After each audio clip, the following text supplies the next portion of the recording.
Hear this. It's the real Jonathan Smith Show on Indie Sports Ticket, 1430 AM, 93.9 HD2, and always on the free Indie Sports Ticket app. Alec Pierce activated today off the PUP list. He is practicing. There are videos of him running and catching the football. I'm yet to see any comments on the dorsiflexion in his ankle. It's great. It's almost like when the doctor and the surgeons say, yeah, after the surgery, it's like a 4 to 6 month rehab. It's almost like that means that it's a 4 to 6 month rehab. And that is where Alec Pierce is at in the process. Week 1 of the NFL season is about 6 months from the day where he had the surgery. So he is on track. It looks like he's going to play week 1. We still have a couple of weeks for him to ramp up and be ready to go on September, what's that day? 8th, 6th, 9th? Somewhere in there. For the first game? Yes. Our first game is... we should know this. This should be something we have the answer to. The 13th. The 13th. Yeah, that's right. Because the September 10th is a Thursday. Right. That's my anniversary. And that's the first game of the season. No, the day before is. Okay, right. Because that's overseas or something. No, Wednesday, September 9th in Seattle. Because remember, they like to do the Super Bowl rematch. Yeah. I thought that was on Thursday. So the Thursday night football kickoff. Thursday night football, Netflix. That is the game in Australia. Oh, for crying out loud. Yeah, I know. Hey, we got there eventually. It took us a couple of minutes. Welcome into the real Jonathan Smith Show. Thank you for tuning in. No matter how you're tuning in, YouTube, Indie Sports Ticket, if you want to head over there and subscribe. You can also watch the show on X__Jonathan Smith to follow me and watch the show there. You can also listen on the Indie Sports Ticket app, which you can download wherever you find your apps, and of course 1430 AM as well if you're driving around the Indianapolis area. So Alec Pierce is back. This isn't surprising. This is what was supposed to happen all along. I'm not going to spend too much time on this, but he's got a couple of weeks to ramp up, and I think this is exactly what you wanted to see if you were the Indianapolis Colts. Okay, he's running routes. He's catching passes. He's getting back in the flow of things, and we still have a couple of weeks until it's time for him to really suit up and take hits and play real football and not just run routes on air. So the fact that he's back is a great sign for the Colts and the start of their season, which, as I've mentioned several times on the show, they open with their toughest 3-game stretch of the season. Ravens, Chiefs, and the Texans. So you need to be at full strength for those 3 games. And Alec Pierce coming back today makes it appear like that's going to happen, which is good. Because with Alec Pierce, the baseline for this Indianapolis Colts offense this year is high. It's going to be high. We saw it last year. When that group is healthy, they're tough to stop.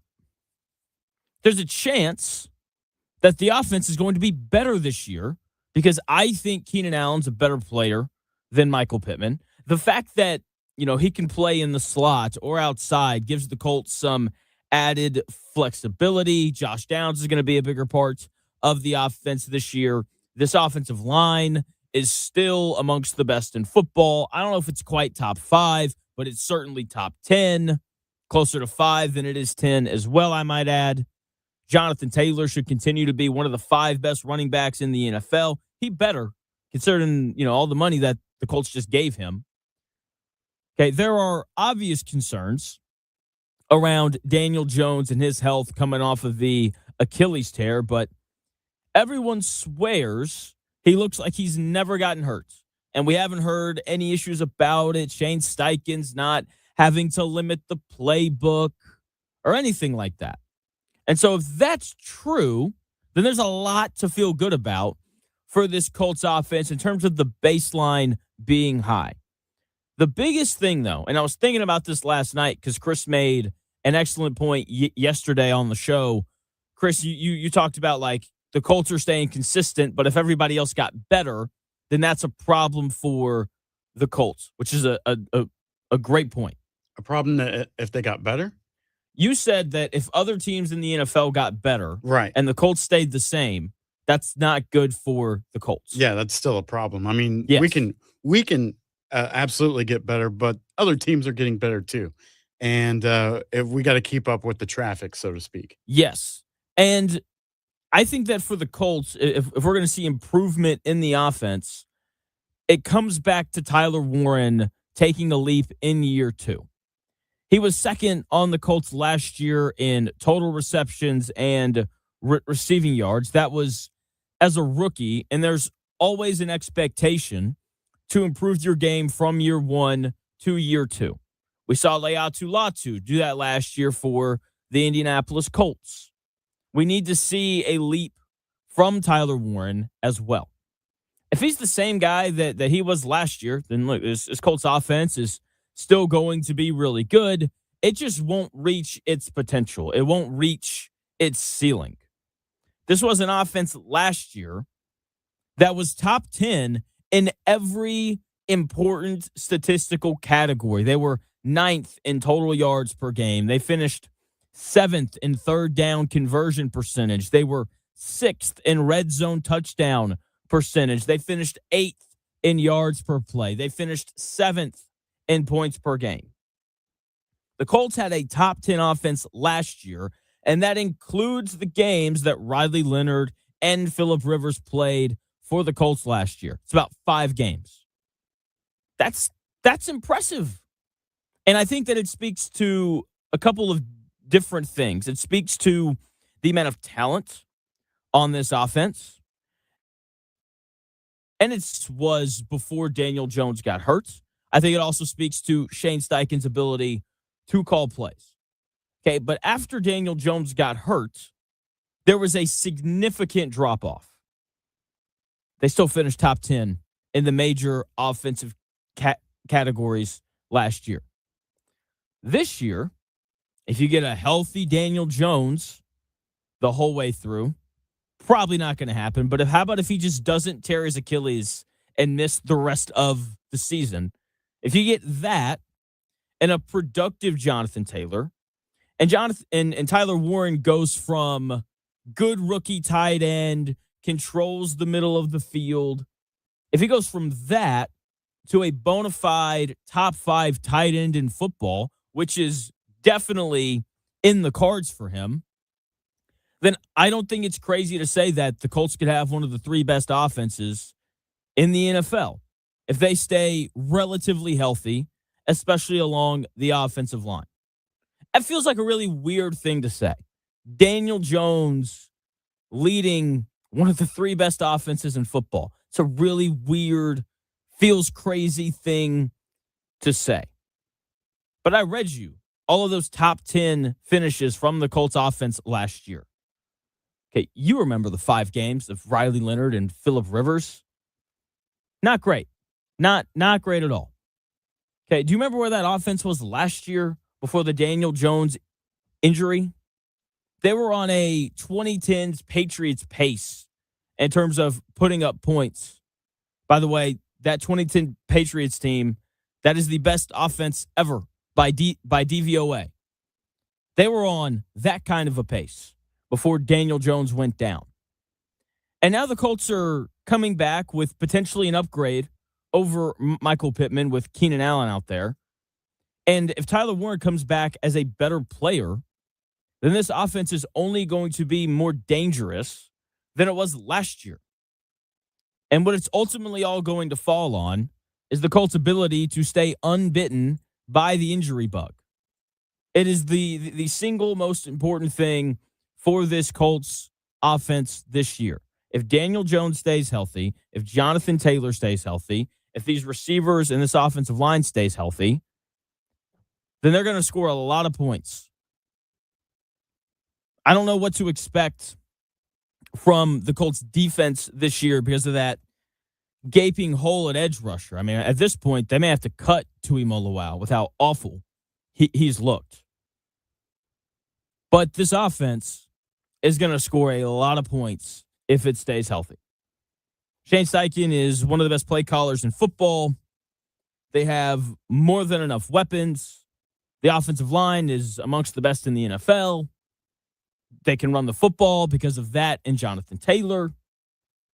This should be a huge offensive year for the Colts, and we'll see if the defense can hold up their end of the bargain. Chris, does that sound crazy? No, not at all. Half of me totally agrees with you. Those numbers are legit, and the numbers don't lie. Again, the other part of me has to remain a realist, though, because when we were putting up those numbers last year, there's a lot of circumstances that took play, injuries for the other teams, and the teams that were playing in this particular order this season, maybe a little stronger than the ones that we put up good numbers against last year. You see what I'm saying? So context is important, and we got Joe to see in the comments saying, Jonathan, you were arriving at the realization that Jones had a good season until the broken leg. My Daniel Jones gripes have never been that he wasn't good last year. My gripes were the offense was good mainly because of Jonathan Taylor and how awesome he was. And to Chris's point, when the Colts played better defenses, Daniel Jones did struggle. Okay, 3 interceptions against Pittsburgh, a QBR of 28 against the Falcons, 2 interceptions against the Rams, only finding a way to score 6 points in the second half in overtime against the Chiefs as the Colts collapsed, only completing 51% of his passes in that game against Houston. Can't remember if that game was at home or on the road.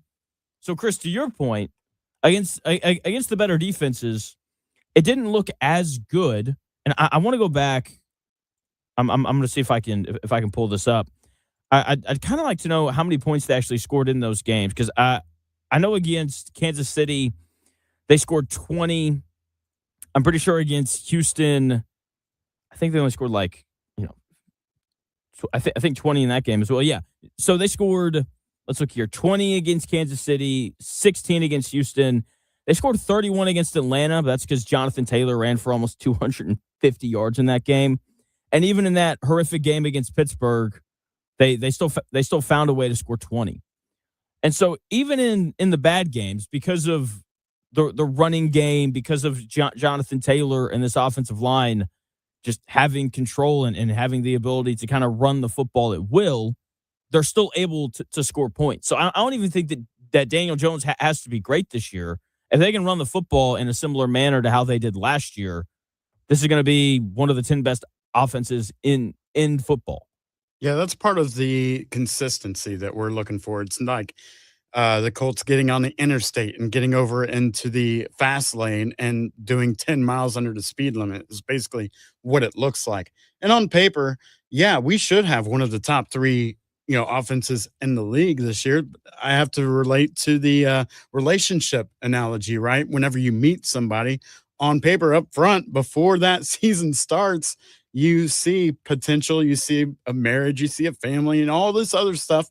And then you get into the mid-season and you find out that she doesn't know how to brush her teeth, or she leaves, dirty laundry everywhere. It's the same situation for the Colts in this season. That's a great point. It's like when you're on, I've never been on these sites, but I'm assuming that there's like some dating sites out there where it's like, you guys are a 95% match, right? And then you show up and, like you said, she's got like British teeth. If you don't know what that is, that's yellow and crooked. Yeah, look like they've been chewing on bricks or something. Yeah, seriously. Yeah. And so that's a good point. But on paper, if this is not a top 10 offense, I would be surprised. Because, again, to your point, Jonathan Taylor was on pace to have a better season than Saquon Barkley did a couple of years ago when Philly won the Super Bowl, and he was a large part of that. He's probably not going to do that 2 years in a row, right? And I've talked about this before. The last time he had 300 carries in a season, he got hurt a lot the following year. That could happen again this year. And so Daniel Jones will probably need to be a little bit better than he was last year. I don't know if things are going to be as easy for him this year, just because I don't think that Jonathan Taylor is going to be as good as he was last year. That's also fair and reasonable. All those numbers and everything on paper looks like a pretty picture. but seeing is believing, and until it actually happens, that's all we can expect right now is what is on paper. That's right. And Hope for. I'm fascinated by it. And we are going to find out so much so quickly week 1 when they play Baltimore. Because like on paper, games aren't played on paper. They're played on grass or turf, I guess. On paper, like that Baltimore Ravens defense should be awesome this year. This Colts offense has the potential to be awesome, and I can't wait to see how it all pans out. And it's just so weird because it's like, and this is I think another point for if you want to make an argument for the Colts making the playoffs this year. Like, I think that the defense is better just because they're better at corner and linebacker. I know that we have concerns at edge rusher, but despite having a top 10 offense in the NFL last year, the Colts missed the playoffs. And that, to me, tells me that the defense was a bit of an issue.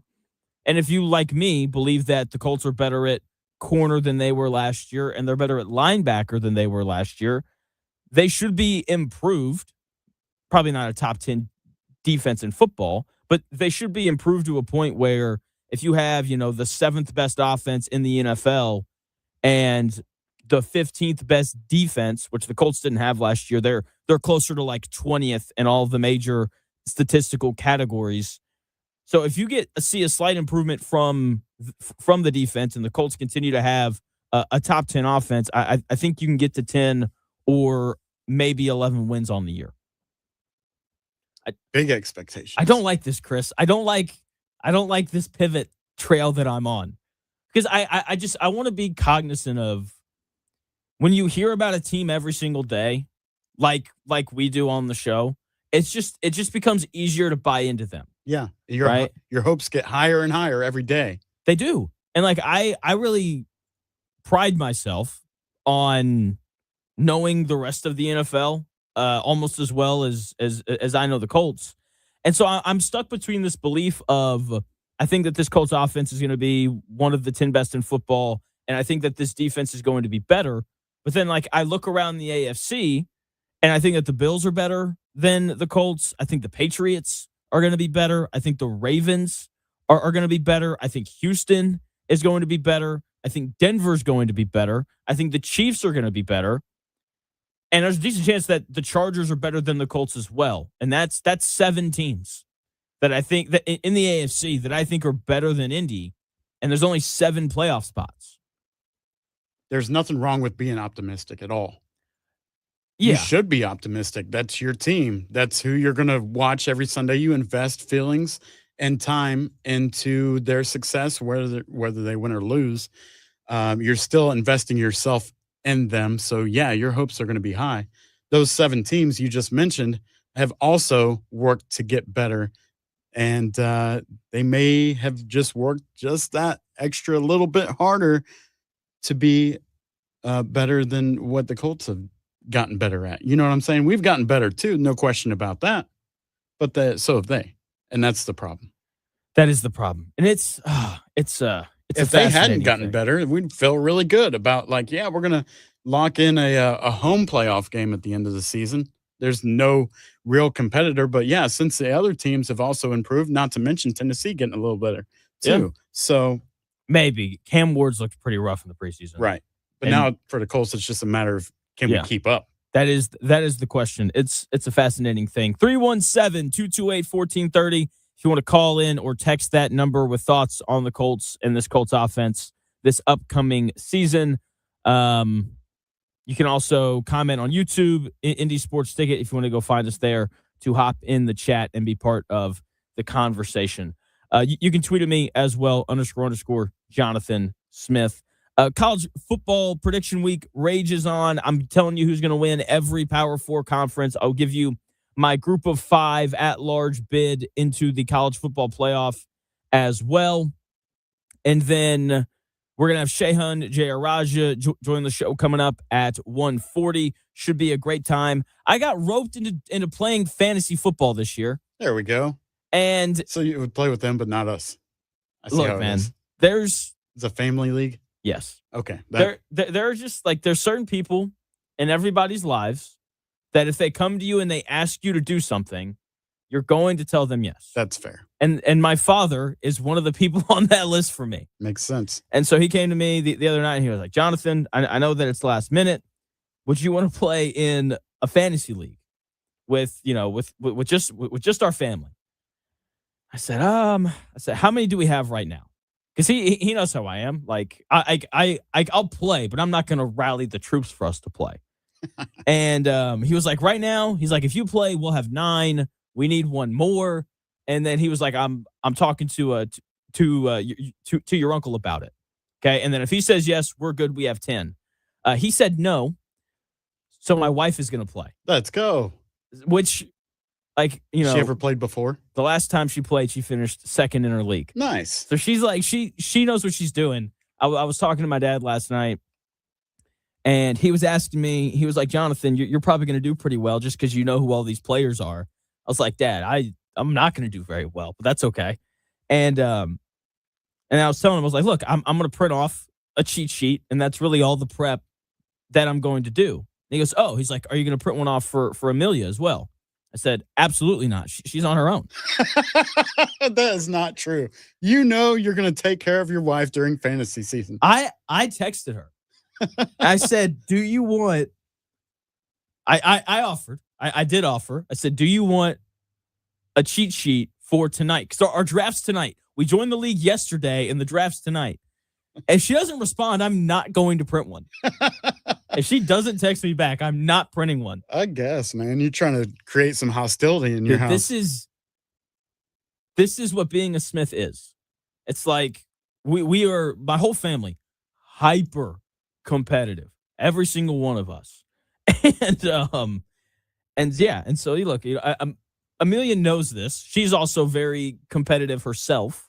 And so, look, again, it's not like I just am going to show up and be like, look at this, It's not what I'm doing. I said, hey, look, I texted you. You didn't respond. That's not my fault. Man. I put the ball in her court, and if she responds, great. I will print one off her. If she doesn't, I will not. I don't know, man. Where do you draw the line in that? Because you're now bringing something into your home that could create an argument. So I would probably assume that she would want a sheet and not wait for a text back. Does. Jonathan, print her a sheet. Absolutely does. I know she wants one. I just need her to tell me that she wants one. Okay. Because because what I don't want to do is I know that this is going to happen tonight as well. It's going to be her pick, and she's going to say, Jonathan, who should I pick? I'm going to be like, I'm not answering that question. I'm not answering that question. That's fair. Okay. Yeah. Unless she has the pick before me, then I will deceive her so I can draft the player I want. Collusion. That is collusion right there. Oh man, I'm just kidding. I won't do that. But That's if she exciting. asks me for help, I'm going to look forward to listening in on your season. Yeah. If she asks me for, I won't talk about it because most people don't care about, or I don't think anyone cares about my fantasy team except for me. What they do care about though are the Indianapolis Colts. Earlier in the week, Coach Steichen announced starters are going to play on Saturday. He mentioned Daniel Jones and Jonathan Taylor as guys that are not going to play. I immediately said that list would grow. I have candidates for the will not play on Saturday, even though starters are supposed to play list. That's way too long of a name, but that's okay. I'll tell you those players in 3 minutes.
If it's in today's sports world, it's here. The Real Jonathan Smith Show on Indy Sports Ticket 1430 AM, 93.9 HD2, and always on the free Indy Sports Ticket app.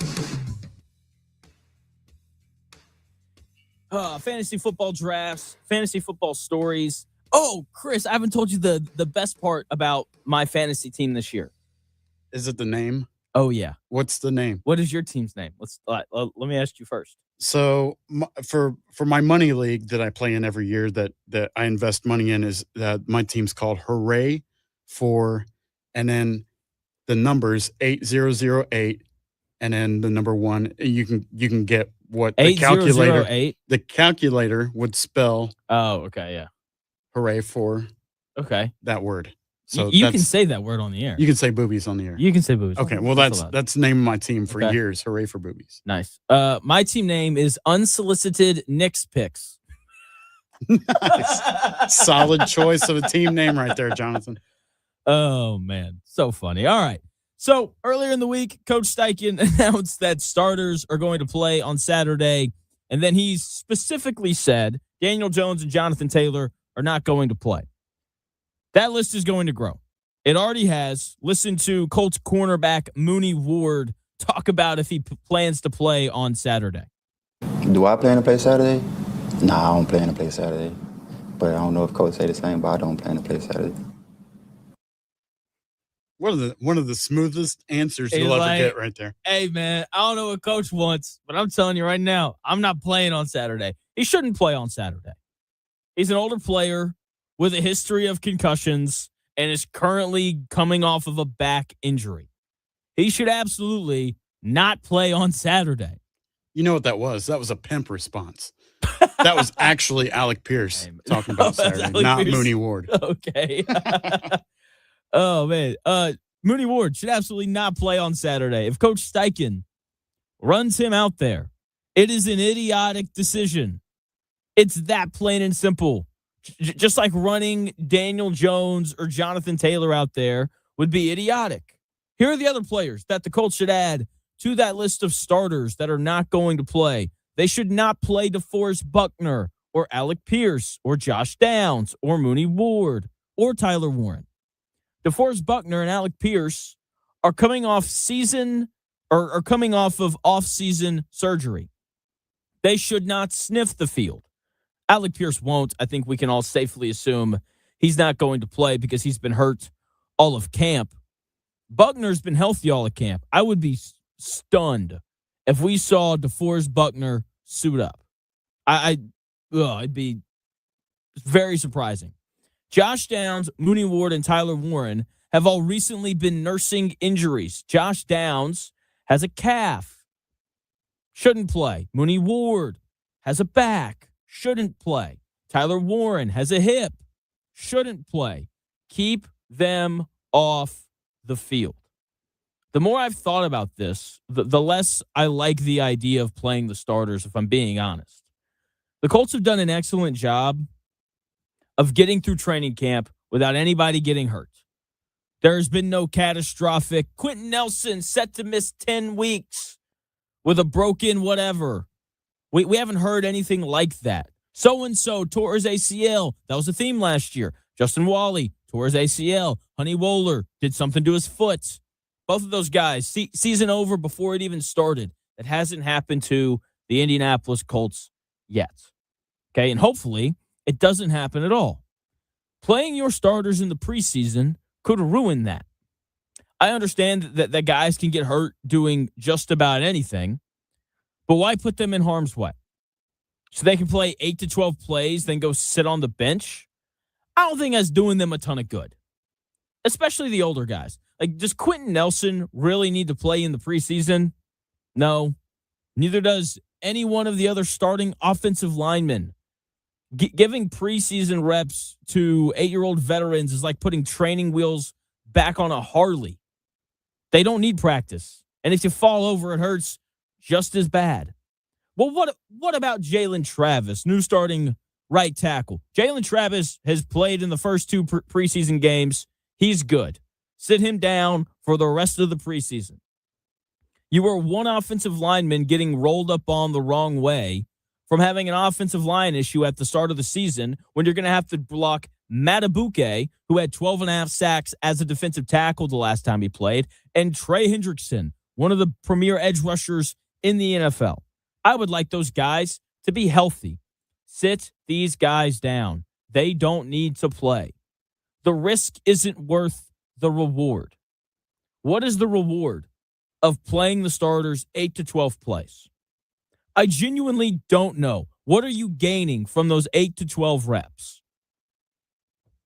Nothing. Very little. I know what the risk is. Someone has a catastrophic injury.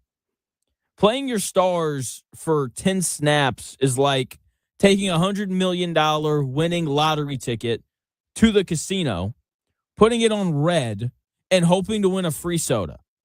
You are risking your entire season, potentially, for a payoff that doesn't really move the needle.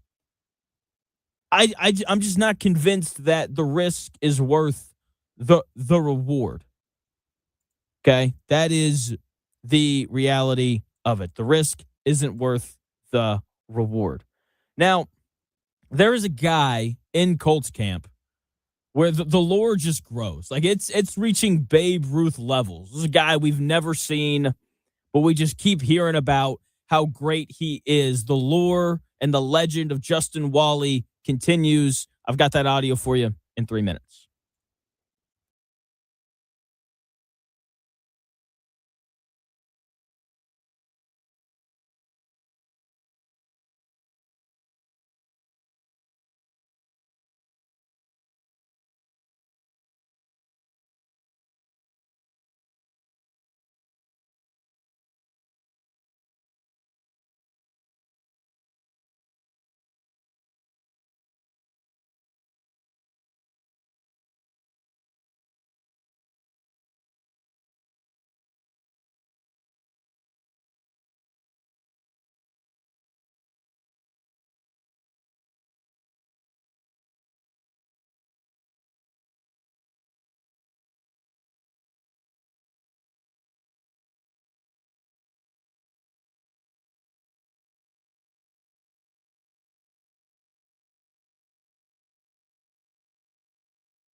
may, one day, be a must-listen for sports enthusiasts. Yeah, and monkeys might fly out of my butt. Uh-oh. The Real Jonathan Smith Show on Indy Sports Ticket 1430 AM, 93.9 HD2, and always on the free Indy Sports Ticket app. Free win. That's what it'll be. That's not what it is. Anyway, so Justin Wally, this is the problem with the fantasy football stuff. I keep talking about it, and I don't want to. I want to talk about real football. I want to talk about the lore and the legend of Justin Wally just keeps on growing. This was a training camp with really good corners: Javarius Ward, Sauce Gardner, Justin Wally. Of the three, I would expect for Sauce Gardner to have the best camp, and for Javarius Ward to have the second best camp, and for Justin Wally to have the third best camp. Because if you were to rank the Colts corners, you'd probably go in that order. But that is apparently not what happened. Here is Javarius Ward, Mooney Ward, saying that Justin Wally has had the best camp of any defensive back. Yeah, I feel good to be back out there for the first time in like 2.5, 3 weeks. Didn't really feel any pain yesterday, so it's kind of good to get back into the groove of things. Today I should get some real reps, some competition, so we'll see how I feel today. He didn't say anything. Did I send you the wrong clip? Yeah, I think you did. I timestamped it wrong. What a bummer. He My bad. just wanted to talk about himself. He did. He was talking about being back from the back surgery, but he was asked later in his press conference about Justin Wally and kind of what all he's seen from him. And he just, goes on this like short little thing where he's like, yeah, man, he's had the best camp of any defensive back so far. And the legend of Justin Wally just continues to grow. This man's like Babe Ruth. We've never seen him play an NFL game or even a preseason game, but everyone just keeps ranting and raving about how good he is. And it is going to be so important for him to be as good as what everyone has made him out to be. I like Mooney Ward. He's a good player. When he played for the Colts last year, he played well. The problem is that he didn't really play enough. Only played in 7 games last year, and there's a real chance that he's not going to play a ton this year. Concussion history. The dude's had like 7 concussions. Kind of crazy. He thought about retiring in the offseason because of that. Now he's got this back problem. Javarius Ward dealing with a lot physically. And if this is a trend that continues into the regular season, then Justin Wally is going to move from slot corner to outside corner. And when you're playing opposite of Sauce Gardner, teams are going to test you, especially when you're a guy who's never played in an NFL game before. Okay, so I'm not worried about Justin Wally and his ability to play inside or outside corner. But like I am worried about him just because he's going, I think at some point during the season, he's going to be asked to play outside corner and teams are going to pick on him. And the way that he has been discussed, it sounds like he's at the level of Sauce Gardner and Javarius Ward. And if one of them gets hurt, like that has to be true in order for this defense to stay afloat. If you have a poor pass rush and one corner that can't cover, then you're in trouble because they're just going to pick on that guy. And obviously the Colts don't want to have to deal with that throughout the season. So I'm, very intrigued to see how all of this kind of pans out. But I'm so fascinated by what we're going to see from Justin Wally on Saturday and through the rest of the season. It is college football prediction week here on the Real Jonathan Smith Show. Yesterday, gave 3 big takes for everybody. Said Purdue was going to make a bowl game. People didn't really like that. That's okay. Said that Indiana was going to get back to the semis. It was good. Today, we're going to have Shehan Jayarajuh of CBS Sports join the show at 1:40. We'll keep talking college football, but very quickly, I just want to casually inform you of who's going to win each of the Power 4 conferences and which group of 5 team is going to earn that group of 5 bid into the college football playoff. Let's start with the easy ones. In the Big 12, it's going to be Texas Tech. They are far and away the best team in that conference. And I know that there's question about quarterback and those things. You know, Brendan Sorsby was supposed to fix it, but that gamble didn't really pay off. And so now the question is, who's going to play quarterback? Is it going to be Will Hammond, or is it going to be Thomas Castellanos if he's allowed to play? If I was them, I would go with Will Hammond because I thought he played really well last year when he was called upon when Brendan Morton got hurt. And so I would go with him. That's a former 4-star guy, been in your system, good player. Okay, it's a team that returns a lot of guys on offense. 3 returning offensive linemen. Cameron Dickey is back. He was their best running back last year. And then there was a real effort in the transfer portal to become more explosive on the offensive side of the ball. Because if you don't remember, they played Oregon in the first round of the playoff at home, and they lost 23-0. They just couldn't move the football, and it's because they didn't have the weapons on the outside to really stress that Oregon defense. There was a real effort to go in the portal and add that element to their offense this year. Defensively, almost everybody from their back 7 is back. And look, it's Texas Tech. They forked out all the money imaginable to bring in some pass rushers to replace what was a really good pass rushing unit last year.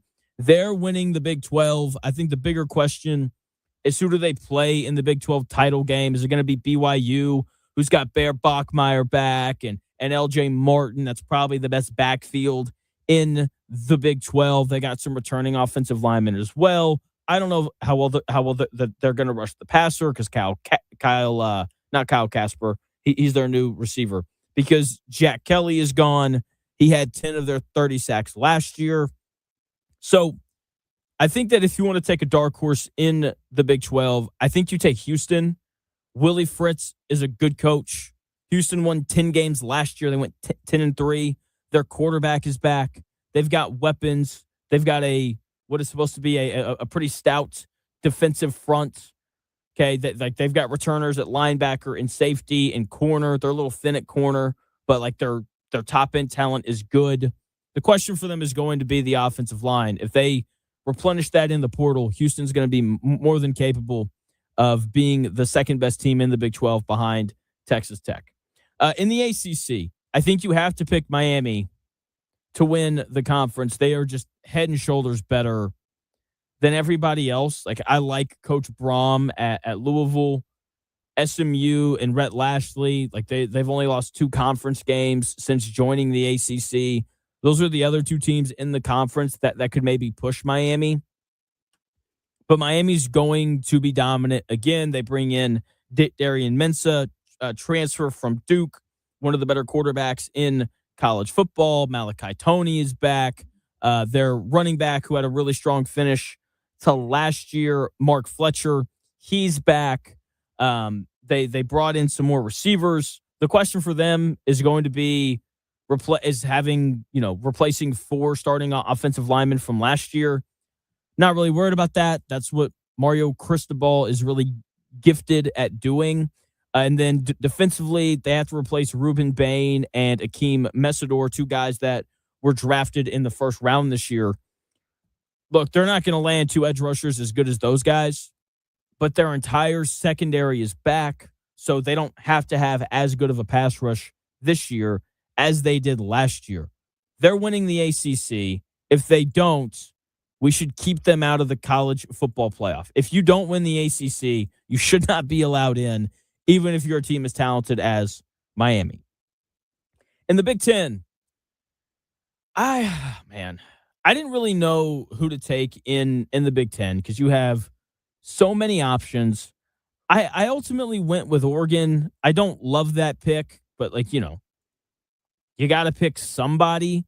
I think that Penn State is going to make it to the Big Ten title game. And then the question from there is, who's going to play them. And if it's one of Oregon, Indiana, or Ohio State, then they'll win the Big Ten. And the interesting thing, and I, looking at it now, should probably take Indiana, I guess. It's going to be one of these two teams. I think one of these teams is going to go 11-1. The other team is going to go 10-2. They both play Ohio State. Both teams play USC. Both teams play Michigan. Both teams play Washington. And so the schedules are really similar for Indiana and Oregon. I think it's going to be one of those two teams, and probably whoever beats Ohio State is going to make the Big Ten title game, because I don't think Ohio State loses to both Oregon and Indiana in this year. I think that they find a way to get one of them.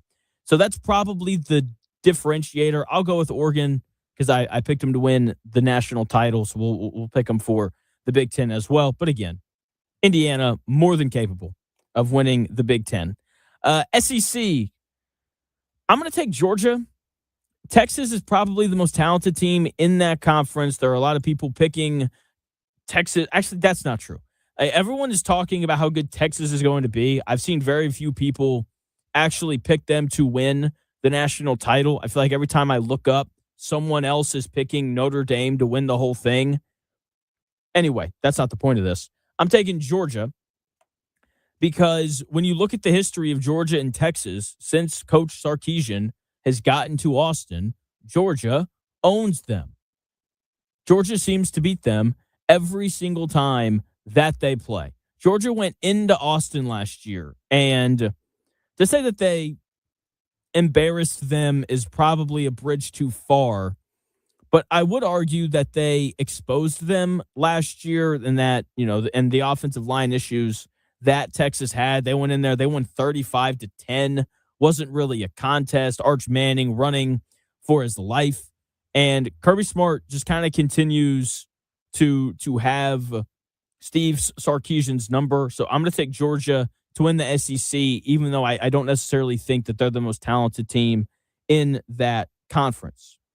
And then we are now left with your group of 5 automatic bid.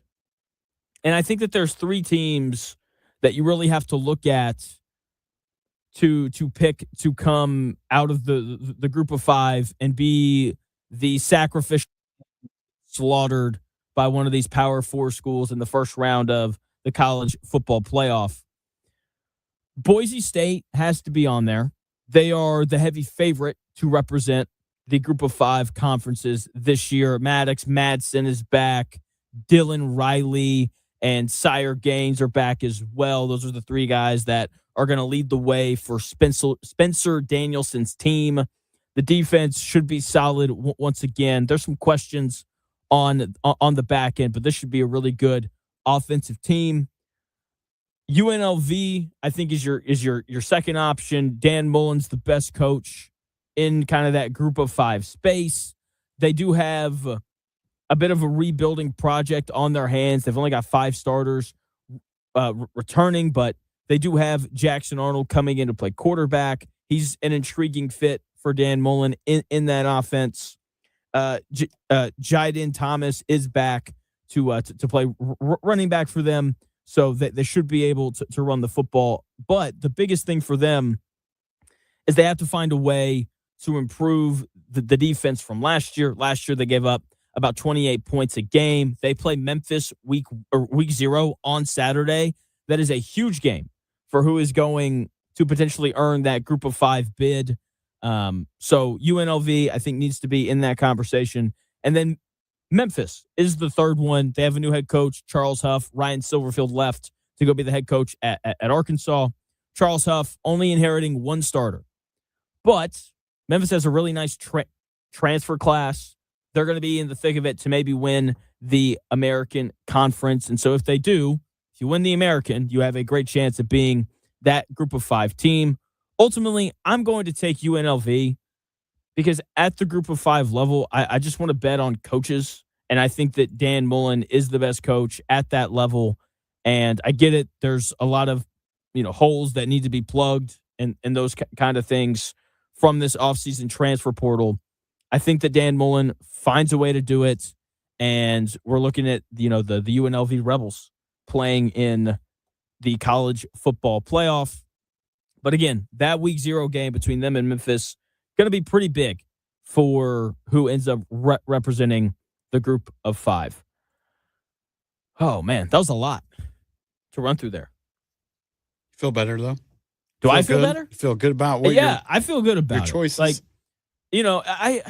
I think everybody feels good about picking Tech in Miami. Something catastrophic would have to happen to them for either one of those teams to not win their conference.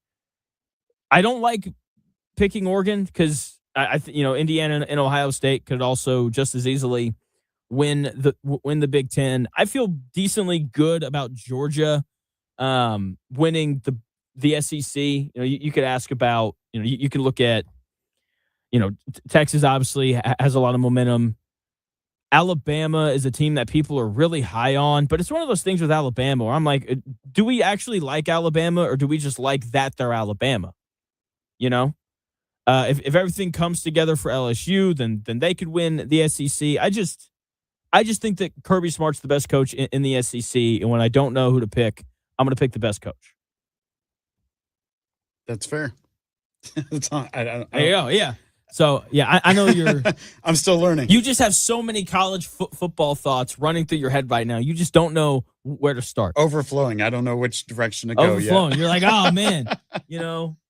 Kirby Smart, is he the best coach in the SEC? He's really kind of struggled the past couple of years. Then you're also like, but, Jonathan's right. Coach Sark can't really find a way to beat Coach Smart. So just, a million ways to go in the conference that should just be at this point called Nick Saban's former assistants, because that seems to be who's is the head coach of like every team in the SEC. It's someone who has some sort of connection to Nick Saban in some way, shape, or form.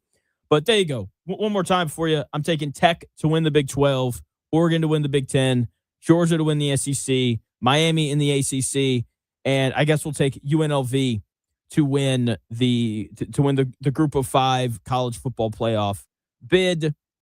A lot more stuff to get to today. Chris has put together a list of the 10 edge rushers available on the market, and he wants to ask me, Jonathan, would you like it if the Colts signed this player? We'll go through that list at 1 o'clock, but first, Chris has your sports update. Thanks, Jonathan. Here's what's trending this hour. Of course, Alec Pierce officially removed from the PUP list this morning. Pierce did not practice during training camp as he recovered from off-season ankle surgery. Shane Steichen spoke to the media today about having him back participating at practice.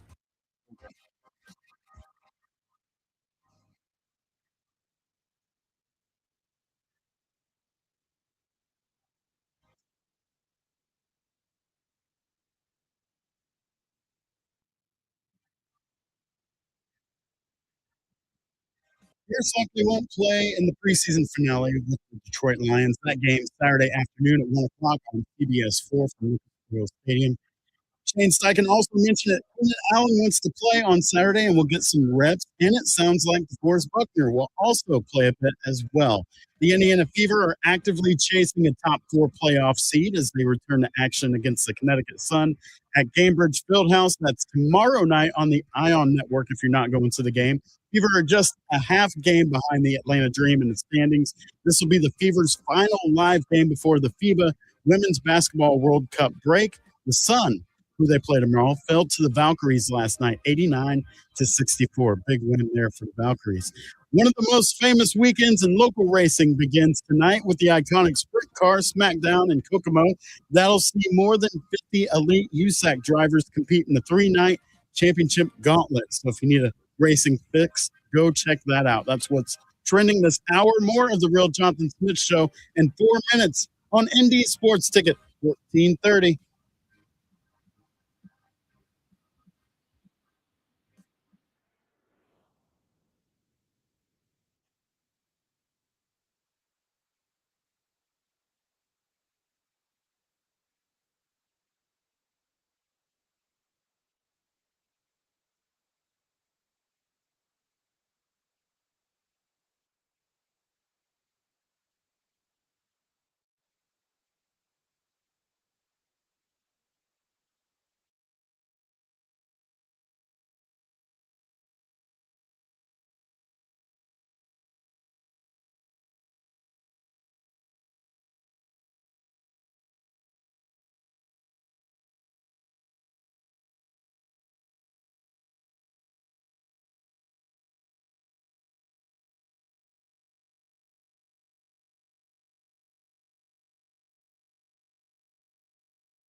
Hour number 2 of the Real Jonathan Smith Show getting underway on Indy's Sports Tickets.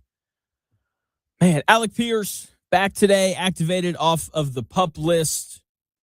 Talked about that to open the show. Nice, great to see. Sounds like the dorsiflexion in his ankle is great. Fantastic to hear. But now that he's back, one of the concerns of the Colts offseason is gone. We're good. Okay. But we have the same concern that we've had for the past 6 months now. Edge rusher. It's a problem. Jalen Tuimoloau, he should be a cut candidate. That's how bad he has been. And the Colts want him to be good, and they want him to develop and all these things. But I went back and I was watching some of the clips of him. He's a big dude. Jalen Tuimoloau is a large human being, and he is. Let me get his official measurements here. I would assume he's 6'4". He's 6'4", 265. That is a large defensive end. You compare that to a guy like, George Gums, who is, I think he's 6'3", 6'4", but he's 230. And he's a smaller edge rusher than Jalen Tuimoloau is. And so I would think, yes, 6'4", 245. So he's about 20 pounds lighter than Tuimoloau. And I would assume that, if you're 6'4", 270, and a wide receiver that's 6'2", 210 has to block you, I would assume that you would just blow them up. There's a clip from the Falcons game where the Falcons block Tuimoloau with a wide receiver, and Tuimoloau just gets driven to the turf. He should be embarrassed from that rep. How do you as an edge rusher allow yourself to get blocked by a wide receiver? Can't have that. Colts desperately need help at edge rusher. Chris has a list of 10 guys, right? 10? I've got more than 10, but I'm only going to give you 10. Okay. 10 edge rushers that are free agents right now who you would possibly like to see come to the Colts. Okay. Because, there's a hole to fill. We've been talking about this for a while. So and I'm all about filling holes. Who isn't? Anyway, but just tell me if you would like to bring this person to the Colts and why or why not. Fair enough? Yes. Let me ask you a question. Yeah, sure. Before we do it. They're in no particular order either. Okay. Over, under. How many do you think I say yes to? Oh. What would you set the line at? Out of 10? Yeah. Is it based on what we have, I think you would say at least over or under 5? Probably I would go over 5. Let's go over 5 on the list of 10. Okay. All right. So the first one we already kind of been talking about just a little bit. Kyle Van Noy. How do you feel about him? Kyle Van Noy's an interesting one because he's a guy who's really kind of fluctuated back and forth from edge rusher to off-ball linebacker, which I think Lou Anarumo would really like because he likes to randomly drop Leatu Latu into coverage. Kyle Van Noy's a guy who can do things like that. A little bit older. I think he's 33, around there. But I would say yes to Kyle Van Noy. Okay. The next one, Hassan Reddick. Hassan Reddick's interesting because I think he's one of these guys where you hear the name Hassan Reddick and you're like, oh, man, Hassan Reddick, great player. And then you look and realize that in 13 games last year, he had 2.5 sacks. Not great. Bit of an attitude problem as well. I don't know if you remember him basically refusing to play for the Jets when he was under contract, caused a lot of problems there. But at the same time, he's a better player than Jalen Tuimoloau, who's currently the Colts' 3rd or 4th best edge rusher.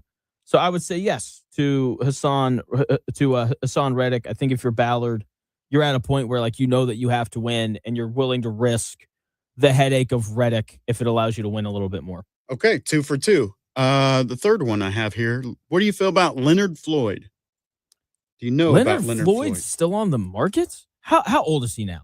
That's kind of my concern with him because when he was in He was in Atlanta last year. I'm trying to think. When he was with the Rams, though, he was a really good player. Anywhere, like a 10-ish sack guy, probably going to get you somewhere between 9 and 10. But last year in 15 starts, he only had 3.5 sacks. So the thing that you're really betting on here with a lot of these guys, I think, is can Lou Anarumo find a way to revive their careers a little bit? And I have a lot of faith in Lou Anarumo. I think he's one of the better defensive coordinators in football. And look, Leonard Floyd's 3.5 sacks last year in 15 starts in Atlanta is 3.5 more sacks than Jalen Tuimoloau had last year in the 13 games that he appeared in. Obviously didn't play as many snaps. But in terms of like a rotational guy, I don't think I'd mind bringing in Leonard Floyd. So we'll go yes. Okay, 3 for 3. All right. I know the next name before. I feel like it's been in a Colts jersey before. How do you feel about Danico Autry? Danico Autry. Been in the league for about 11 years. He's 36. And it's 2 years of not great production, 3 sacks in 2024, 3.5 sacks last year. Just a lot of time the past couple of seasons. I think I'm going to go no here, right? Like I have to say no at some point. And let's see, what's he listed at? I would personally say no. With that being said, I'm sure that the Colts would be intrigued by him just because he's a bigger dude, 6'5", 285 pounds, who can play defensive end, but can also give you some depth at defensive tackle as well. But I would say no to him. Okay. I feel like this name has been a Colt before too, but I could be mistaken. But it sounds familiar. What do you think about Tyquan Lewis? Yes, he was on the Colts last year. So he's just still a free drafted agent by the Colts. Okay, that's why. The problem with Tyquan Lewis, solid rotational pass rusher, he's never been able to stay healthy. Like that has been his Achilles heel, no pun intended there, during his career. So I would say no to him because even when he did play last year, it wasn't moving to say the least. Fair enough. Halfway through the list, we have 3 yeses. That is Kyle Van Noy, Hassan Reddick, and Leonard Floyd. You said no to Tyquan Lewis and Danico Autry. Number 6, Brandon Graham. Do you know where he played at last year? Don't know He's who been he in the league played a for long last year. time. He's 38 years old. Oh my goodness. But then again, like I say that, and what's his name? Calais Campbell is still playing, and he's 40. So it's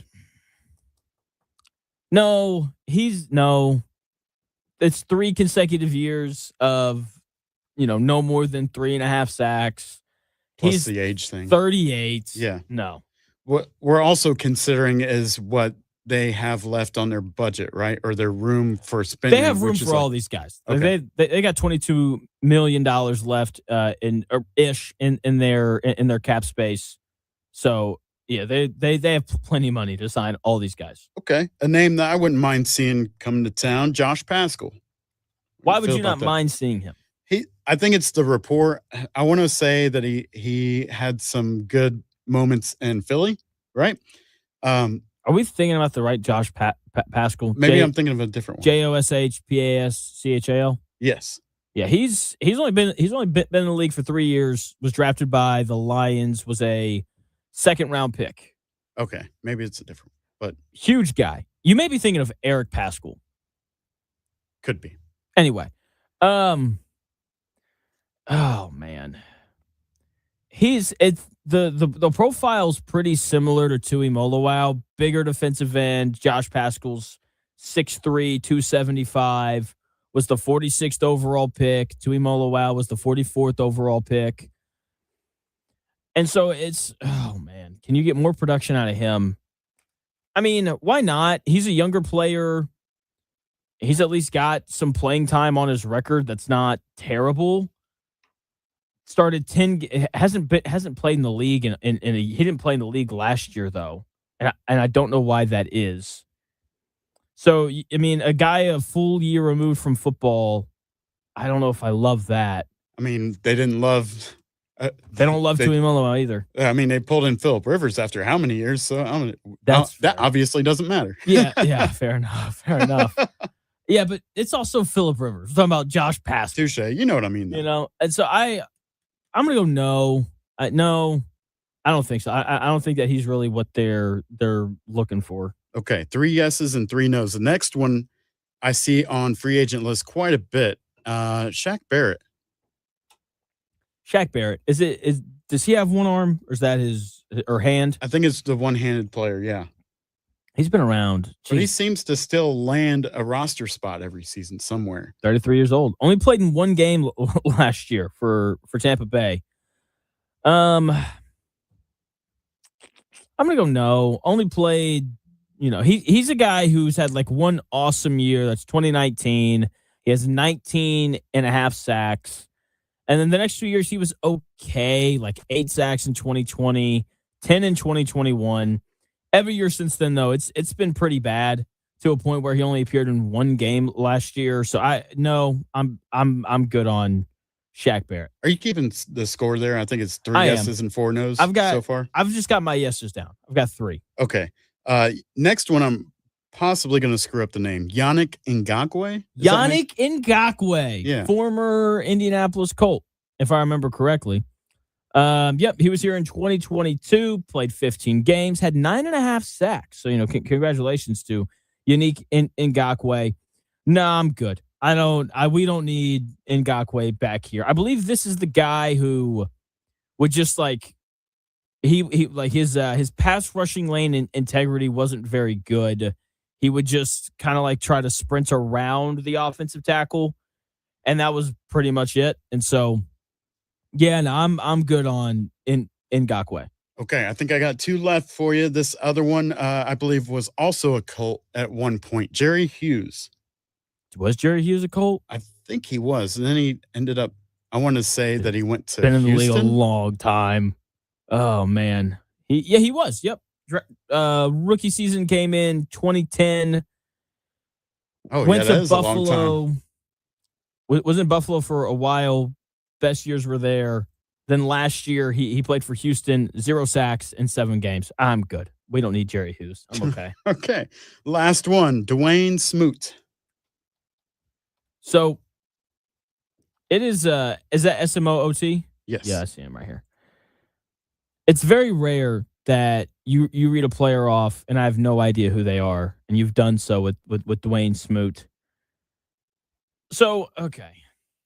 Played in Jacksonville last year, 30 years old, 2 sacks.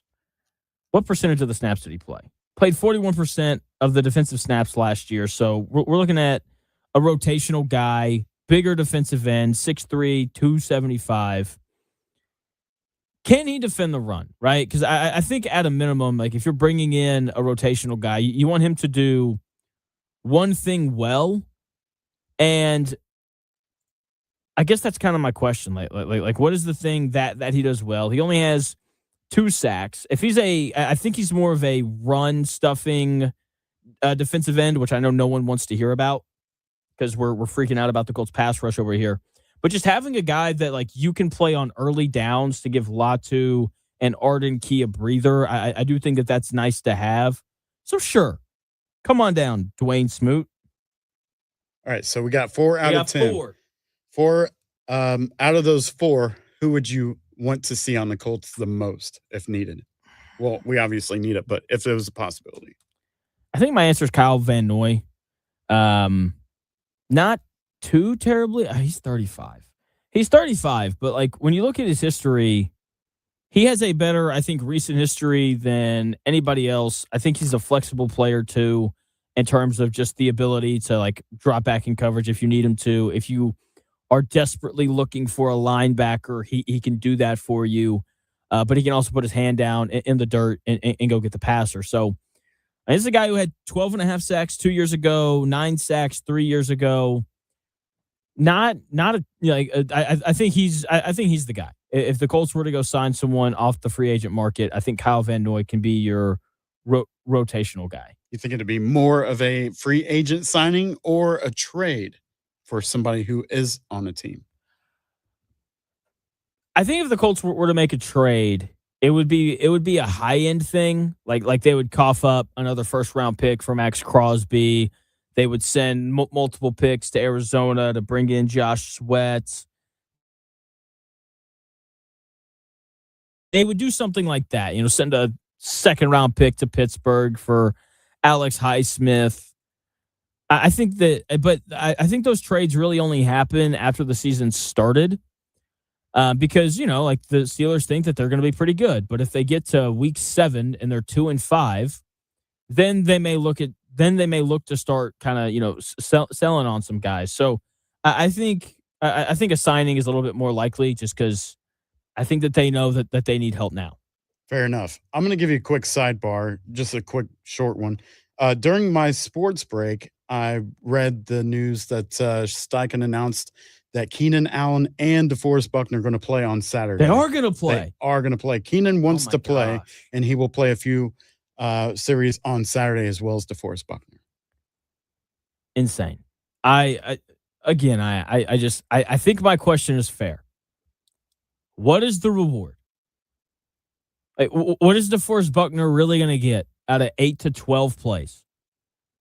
Is he hoping for an injury at that point? He's like, I need another season off. Yeah, I need another season off. Yeah, that's funny. It's like for him, he's in a contract year. He's eligible for an extension. And so for him, it doesn't make any sense either. I can't believe that they're doing this. Again, guys like Justin Wally, Sauce Gardner, your younger starters, if you want to run them out there, okay, fine, go ahead. But I just feel like you're just asking for something bad to happen to you. Given it says they'll be extremely limited, but they're still going to play. But look, I said this last week. Guys can get hurt doing anything, right? Guys can get hurt in joint practice. Guys can get hurt today, whatever. But in those settings, you can control things. You can say, hey, guys, we're not tackling to the ground today. We're not, no cut blocks. We're not doing this. Whatever it is, right? Preseason game, you can't do that. You are just inviting more opportunity to hurt your team. And again, the Colts have done a great job through training camp of making sure that nobody gets hurt. And it just kind of feels like they're putting all of that at risk a couple of weeks before the season starts. So, I don't like it. I don't understand what the reward is of playing all these guys, but I digress. Coach Steichen, just a little bit smarter than me. I'm sure that there's some reasoning that I haven't thought of, but I personally wouldn't do this.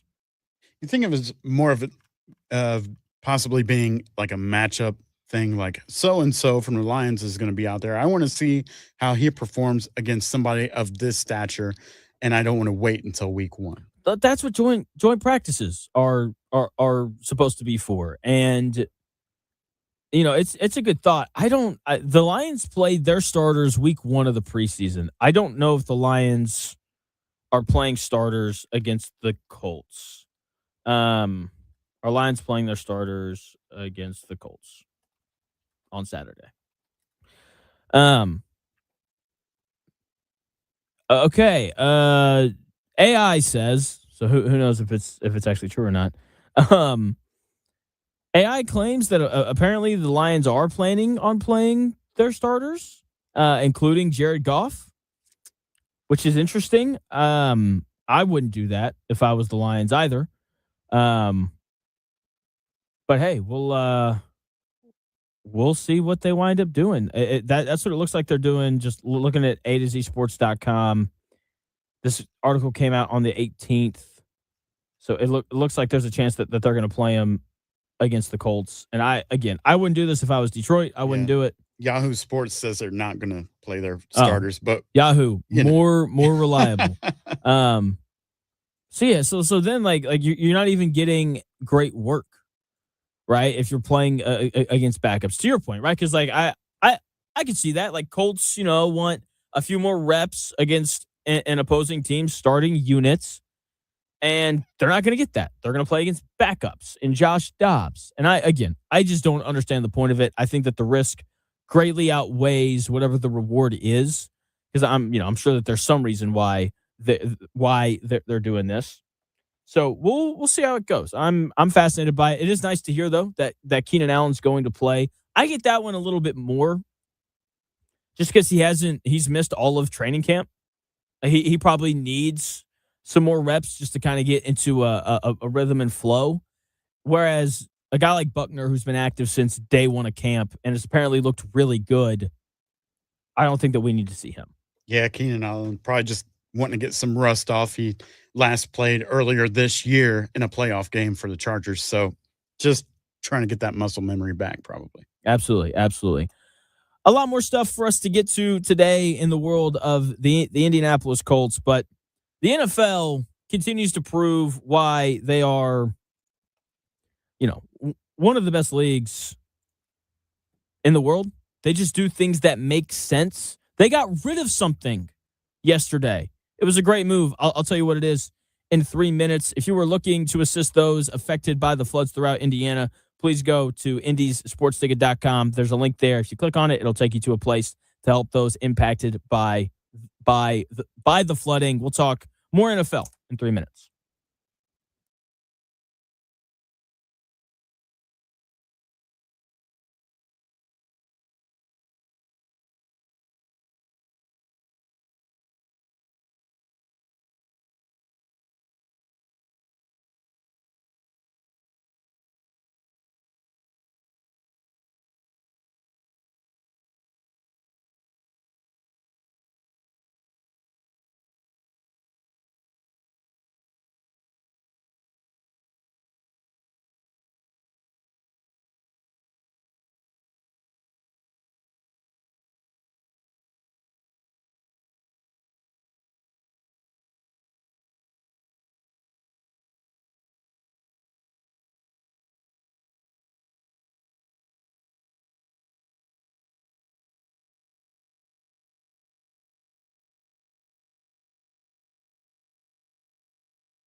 last takes?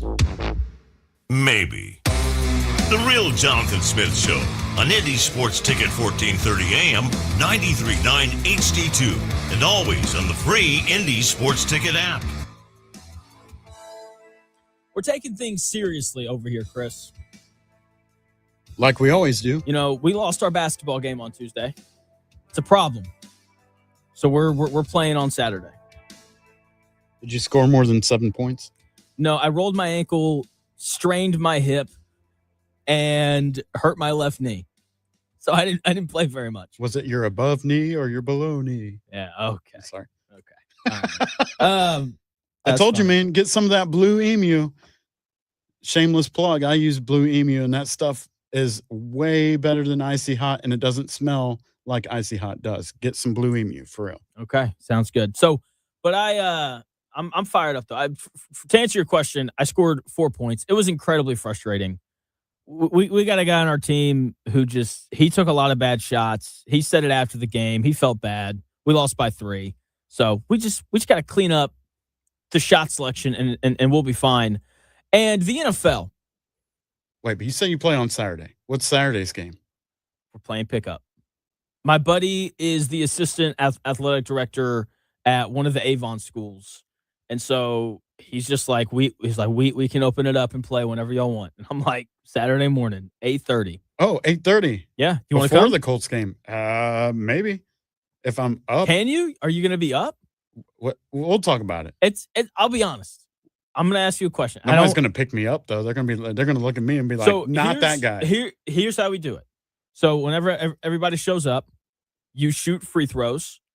The first 10 to make play the first game. Okay. That or correction, the first 10 guys to show up play the first game. Got it. And then from there, like there's 2 or 3 guys on the side, and then you get rotated in.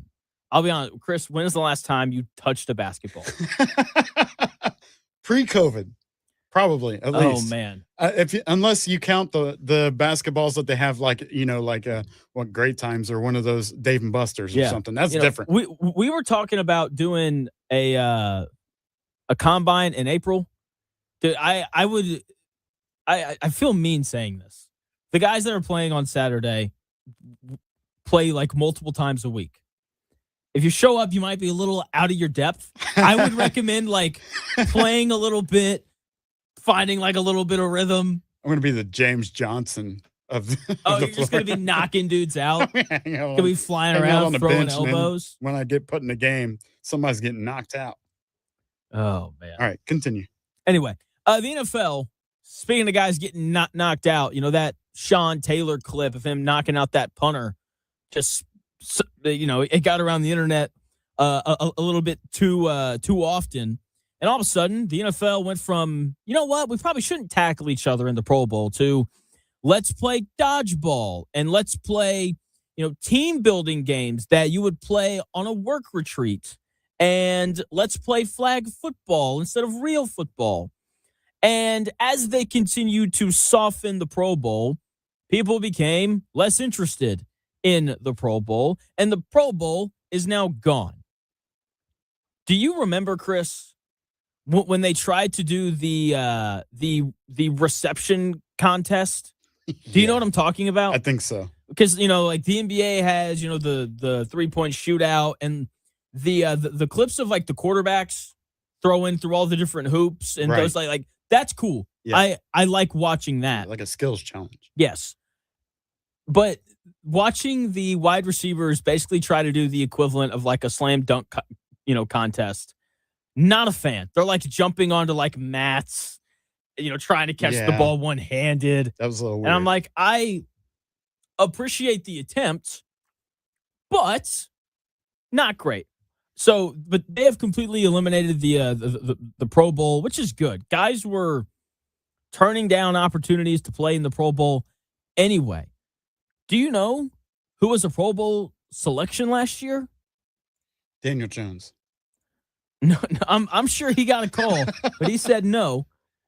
Shadur Sanders. What? Shadur Sanders played in the Pro Bowl last year.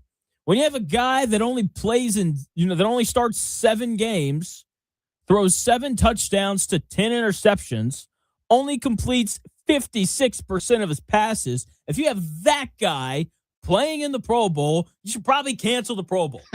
At that point, it's just a popularity contest, I think. Well, it's not even that. It's just like, I don't know. Chris, do you want to play quarterback in the Pro Bowl? Sure, I'll play. That's what they should do. You know, you and I have been talking off the air about like filming some different stuff for socials. We talk about doing a combine in April. They should have the media people play. Absolutely. So we can laugh at all of them. For sure. And I'm not talking about having like former NFL players that are part of the media get out there and play. I want Colin Cowherd trying to play quarterback. I would love to watch that. I want to watch, Nick Wright line up at wide out. Let's see if he's got it at 40 years old. That, I think, I would find that more interesting than watching guys run around in shorts trying to pull at each other's flags. I would agree with that, man. And they said they're still going to do Pro Bowl selections. They're just not going to play a game for it. And I don't think the Pro Bowl has been a Pro Bowl since they started the whole flag football thing. The real thing that I enjoyed watching from the Pro Bowl was them. They still had fun, but they were hitting each other. But the coolest thing I thought was like the different helmets at the same time on the field. Just all the multiple teams. I was like, okay, because I don't know their faces, but I know the teams that they're on. That was interesting to watch. But the whole flag football thing was really not necessary. They could have done that in preseason, honestly.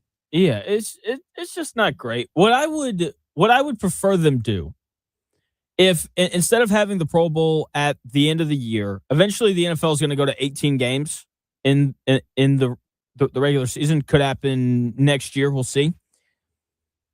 When you go to 18 games, players should get 2 bye weeks at that point. What I would like to see them do, every team gets like their normal bye week where they're off while everybody else is playing. And then halfway through the year, they should do like an all-star weekend kind of thing where they do the Pro Bowl contests, throwing the ball through the hoop and all those things. That's what they should do. They should make it more of an event. Because right now, when the Pro Bowl used to happen, because it's not a thing anymore, it happened the week before the Super Bowl. And you know what no one is talking about in the 2 weeks prior to the Super Bowl? The Pro Bowl. Right? And so I think it would be more successful if they moved it in, to a different point in their calendar.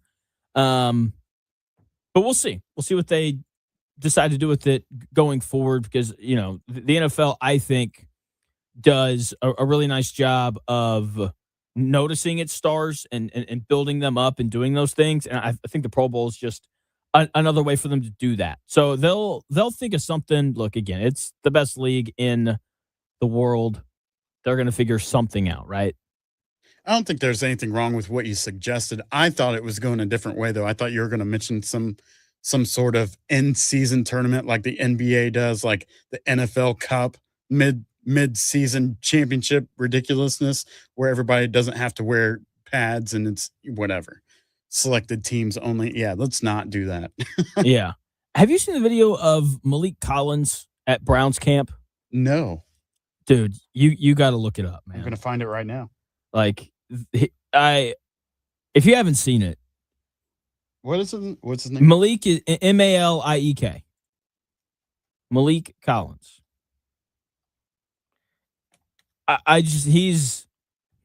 He's this huge 6'2", 310-pound defensive tackle.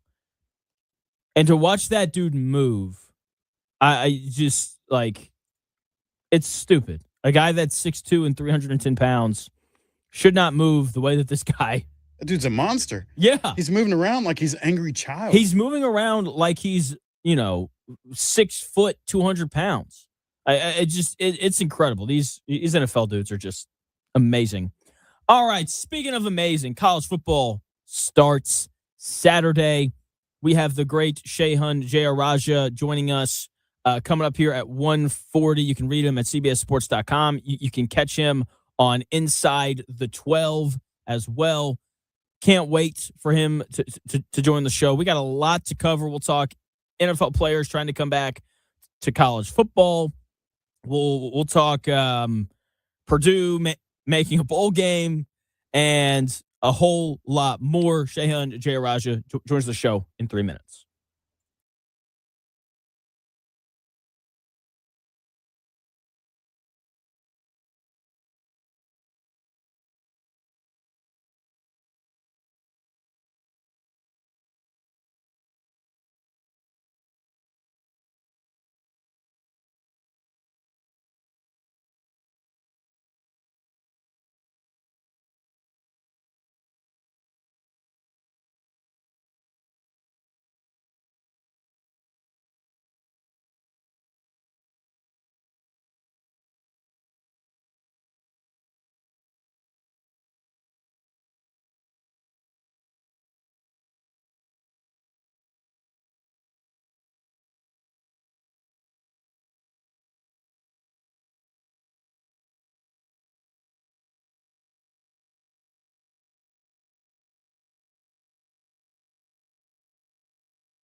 If it's in today's sports world, it's here.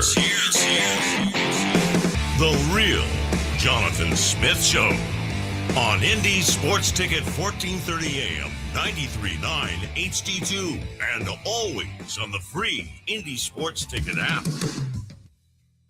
It is college football prediction week here on the real Jonathan Smith Show, and the guests just keep rolling in for it. We've got the great Shehan Jayarajuh from CBS Sports joining the show now. Shehan, what's going on, man? How are you?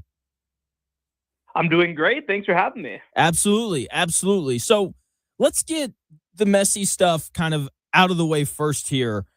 How do you think these conferences banding together to keep the NFL players out of college football, how do you think all of that's going to hold up in court? Because I'm assuming we're just going to see these players sue the conferences now.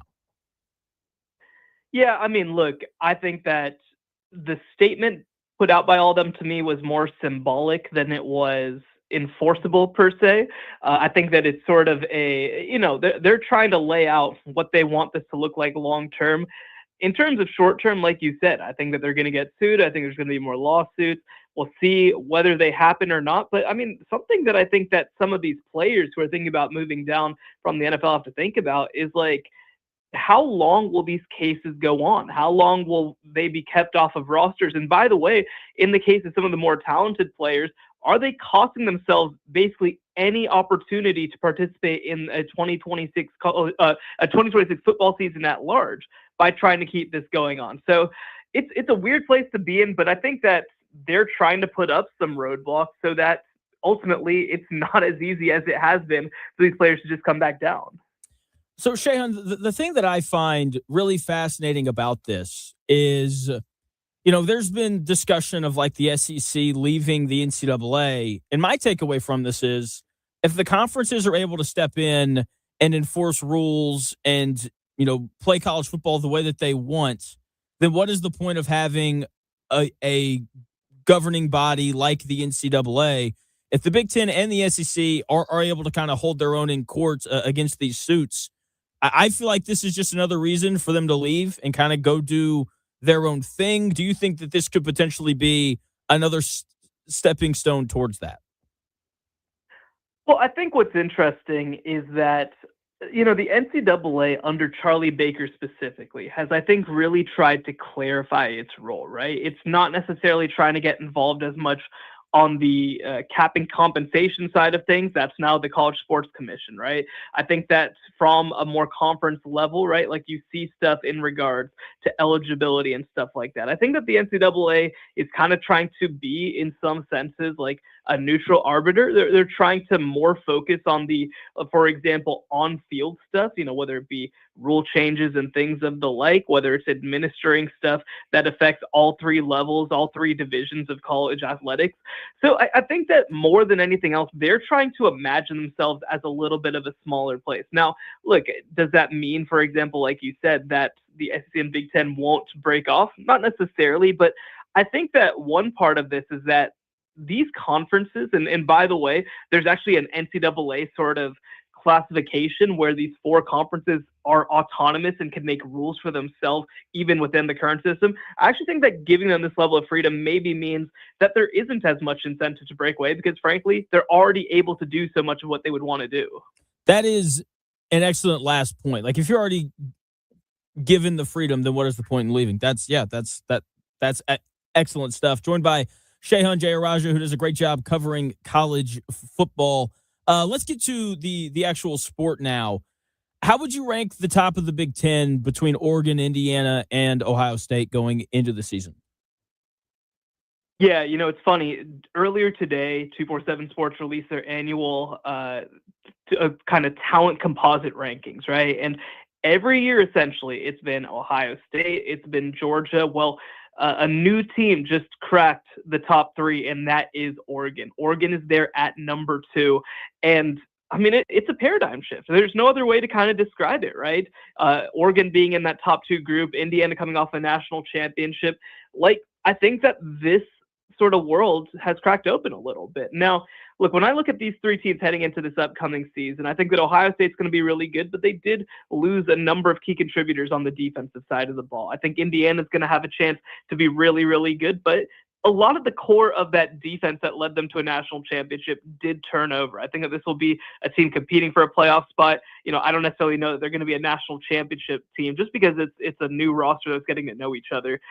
Oregon is the team that I'm most fascinated by because, to me, Oregon and Texas are the 2 most talented and best rosters in college football in 2026.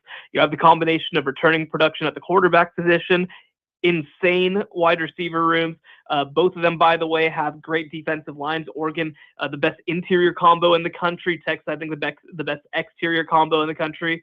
So, like, I think that Oregon has what it takes to maybe break through. Now, again, they won the Big Ten just a couple of years ago, right? They were the number 1 overall seed in the college football playoff, and they got blasted by an Ohio State team that really was, probably the best team in the country all season long, right? And so this is going to, I think, be a huge opportunity and a huge moment where Oregon has to break through. And, so for me, I think that Oregon has a really good shot to be that number 1 team. I think Ohio State out of that group to me is 2.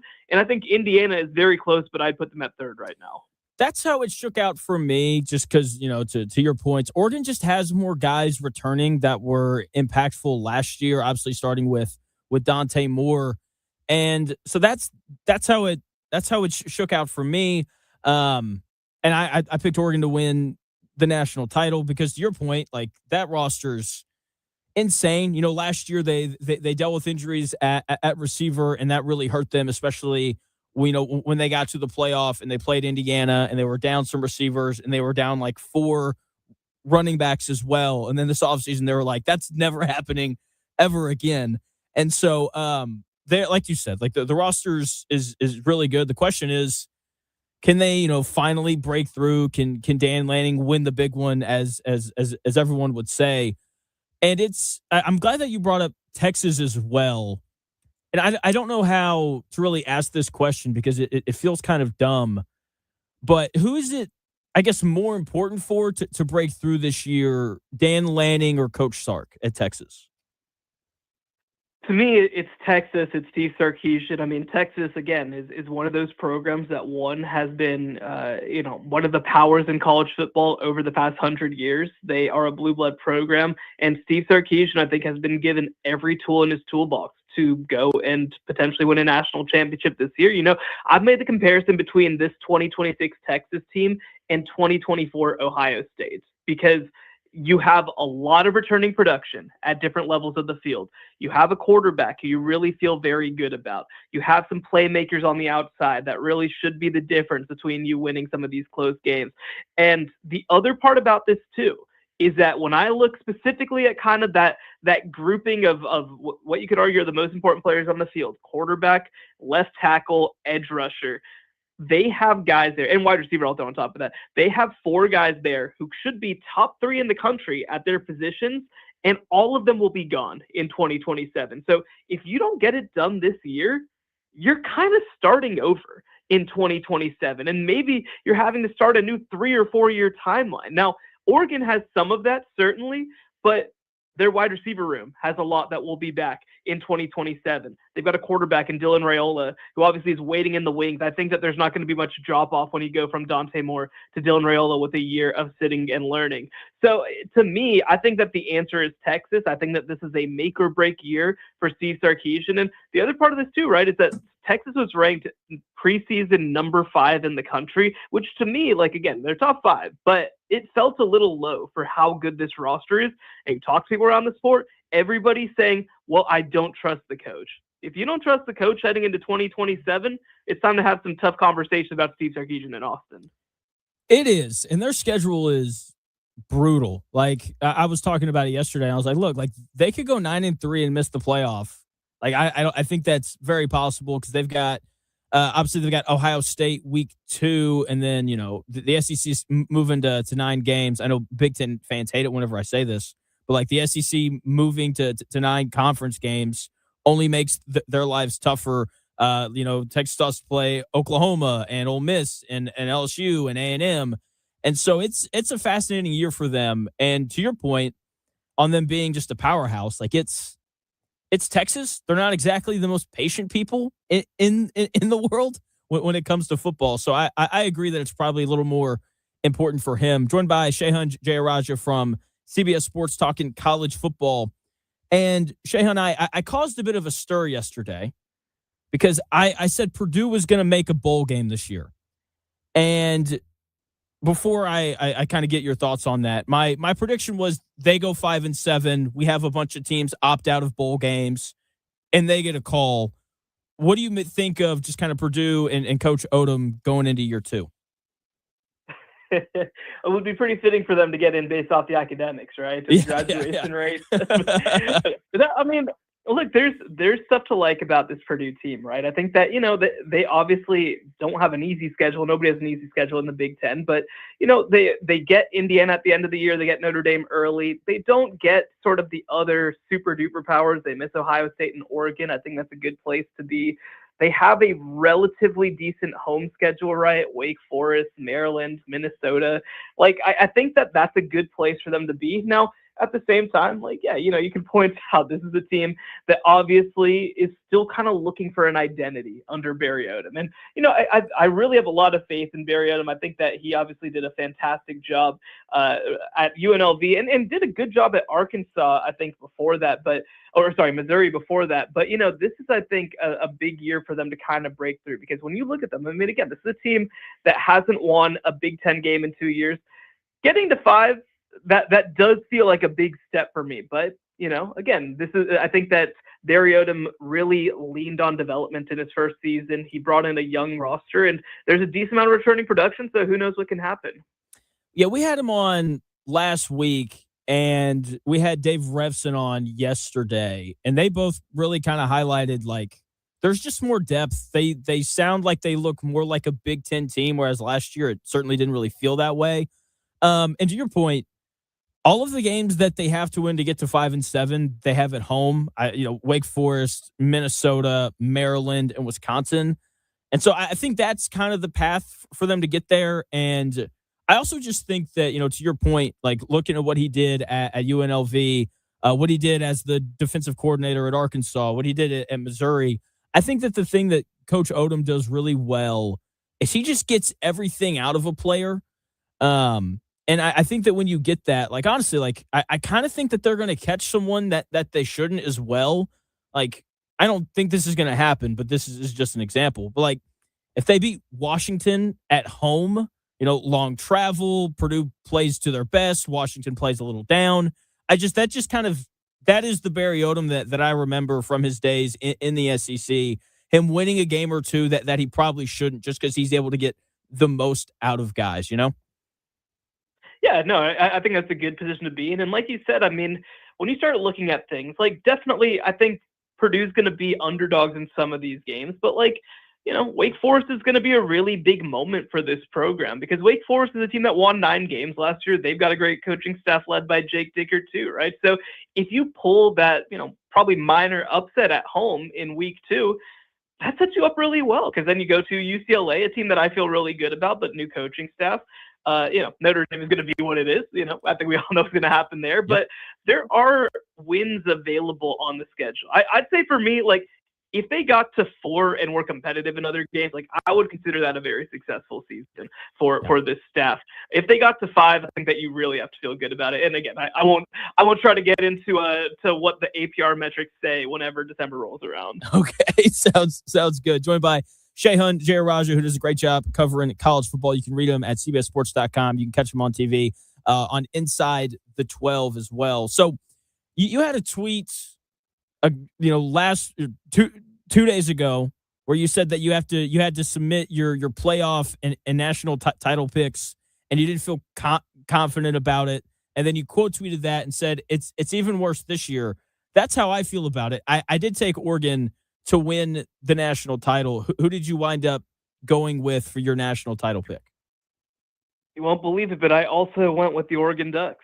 Okay. I like this, Shehan, because everybody that I've seen is picking Notre Dame, and I don't want to pick who everybody else is picking. So I feel like we're in a pretty good spot here.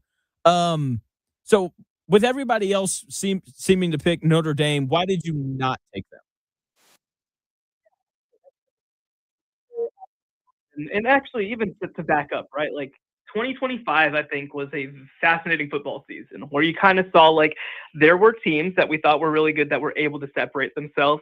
And I think that we're reaching a moment where you don't kind of hold inertia against teams. Again, 2 years ago, we were talking about Indiana as a team that was good, not great, and probably couldn't compete with the best of the best. Well, last year they did it, and they beat everybody's butts with the best of the best. And so I think that this is a year where you maybe do see one of these teams break through. I think that for me, again, we've talked about Oregon and Texas a lot. I put Notre Dame in this group too, right? Like these are the teams that have to break through and that can break through if some things break right for them. From my perspective, like that's what makes them, to me, my sort of top 3 picks to win the title. But when I go Oregon over Notre Dame, look, I think that Notre Dame, super talented team. I mean, they're deep everywhere. They're strong everywhere. It's going to be interesting, right? They're not going to be tested all that much in the regular season. I think that can sometimes come back to bite you when you get into the playoffs. When I look at Oregon too, it's just the level of dynamic playmakers that they have. With Notre Dame, of course, they're going to be talented at running back even after losing 2 first-round picks. They've got a quarterback in CJ Carr, who I'd probably take slightly over Dante Moore. But the thing for me is like Oregon is so disruptive on offense and defense. They've got that wide receiver room with Decorium Moore. Evan Stewart's back, by the way. I don't think that enough people have been talking about that.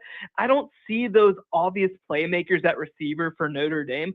And same deal on defense, right? I mean, Notre Dame is going to be solid everywhere on the field, but I see the disruption coming from Oregon's defensive tackle group, right? So like, and by the way, the corner over there too, I think Brandon Finney is his name. Like that dude had a breakout college football playoff last year as a true freshman at Oregon. So I think that it's just the disruption that'll prove to be the difference.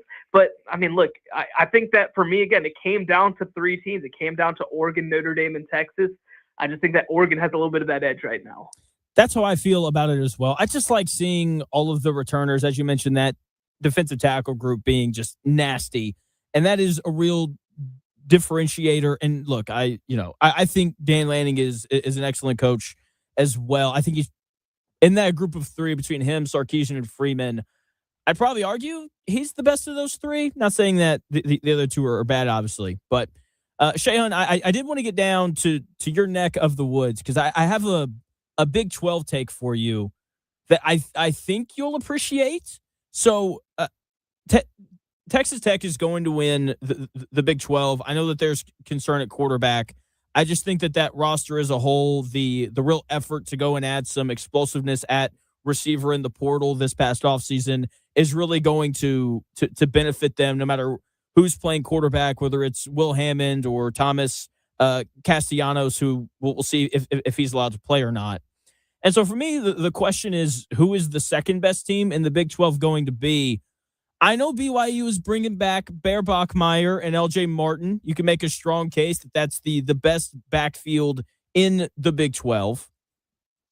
But Houston won 10 games last year, and they're bringing like everybody back. I know that they've got to replace 4 starters on the offensive line. Willie Fritz, I think, is like one of the best coaches in college football that we don't really talk about.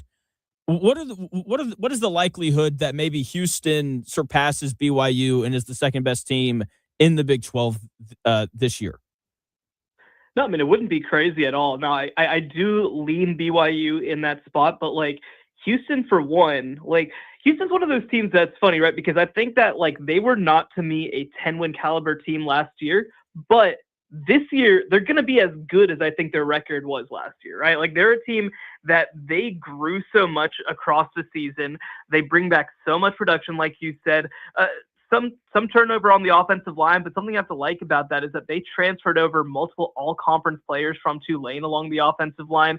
I think that they're going to be instant impact guys, and they're guys who potentially have NFL futures as well. The other part of this too is that they brought in some key pieces in the defensive backfield and the transfer portal. One of the most, two fascinating things on offense that I'm keeping an eye on as well. Mekhi Hughes coming over, obviously kind of didn't really contribute at Oregon last year, but he rushed for 1,400 yards in his first 2 seasons at Tulane. And then the other piece, too, is that they added the number 1 quarterback and I believe player in the country in Keyshawn Henderson coming in from the city of Houston. Now, he's not going to start. Connor Wigman's the starter, but they're going to find ways to get him involved. And having that in your back pocket, having the literal number 1 recruit in the country in your back pocket at Houston is just an unbelievable place to be. So I would not be surprised whatsoever if Houston ends up being the team that breaks through. To me, like, again, I think that Texas Tech and BYU right now are the head of the Big 12. I think that Houston's a clear number 3, and it would not be surprising to me at all if they were able to break through. It's a fascinating thing. Look, college football as a whole is going to be great. I know everybody's fired up for North Carolina and Wake Forest on Saturday. Not Wake Forest. Who do they? TCU. There we go. But I'll be honest. UNLV in Memphis. That is where my attention is set. Huge implications on who the group of 6 bid is for the college football playoff in that game. Last thing for you, Shehan, who do you like out of the non-power 4 conferences to grab that bid? Yeah, this is one of the tougher years that I can remember to find it, because I mean, for one, so many of the known commodities are gone now, right? Obviously, South Florida loses Alex Golesh to Auburn. Memphis loses Ryan Silverfield to Arkansas. North Texas, of course, had a great year last year. Eric Morris is now at Oklahoma State. So, I think you do sort of naturally lean towards the known, which is Boise State, right? Spencer Danielson back. I think he's one of the great up-and-coming coaches in college football. And they returned something like 15 or 20 guys who have 200 snaps last season. So I think that they're probably the safe bets to get through. So let's put aside the safe for a second, right? Let's talk about some of the other teams. I think that UTSA and Texas State are both teams that could potentially break through. Two really talented quarterbacks in Owen McCown, yes, that kind of McCown, and Brad Jackson, respectively. I think that they're going to have two of the most explosive offenses in college football. They actually play in week 2, a big rivalry game. The winner of that game, I think, immediately enters the playoff race. I'll also throw a shout to UNLV. I think that Dan Mullen did a really good job in his first season. And, UNLV is a program that's really solidified itself, ironically, since Barry Odom, of course, was leading that program just a couple of years ago. So I think that they definitely could break through. They're going to have a more manageable Mountain West schedule than some of those other teams. But to me right now, I think you go Boise State as your top option. Though, again, I mean, San Diego State and Fresno State are also going to have something to say about it in the Pac-12. Absolutely. Shehan, I went way over on time, as I normally do when you come on. I appreciate it, as always. What all do you have coming up? What are you writing? What are you getting ready for this college football season?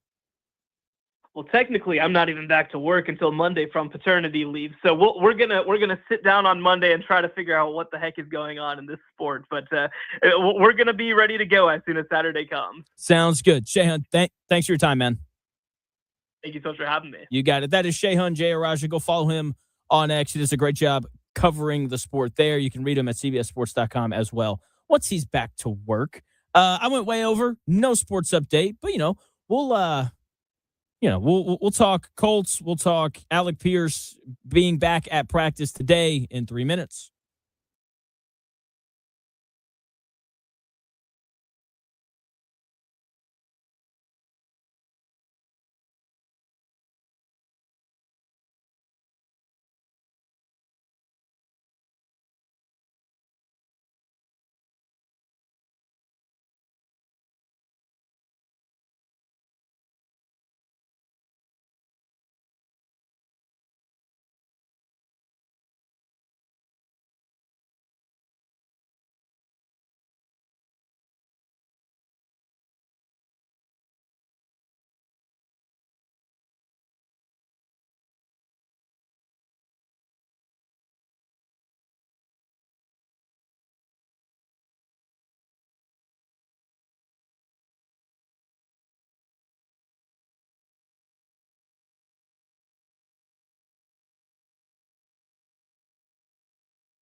Let's do this. It's the Real Jonathan Smith Show on Indy Sports Ticket, 1430 AM, 93.9 HD2, and always on the free Indy Sports Ticket app.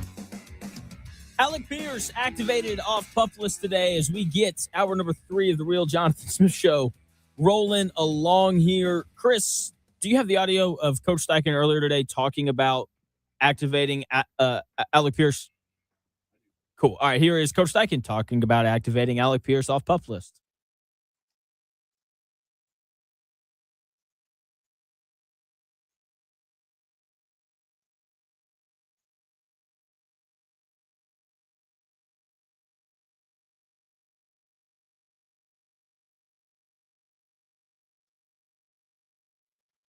And that right there is why I could never be an NFL head coach.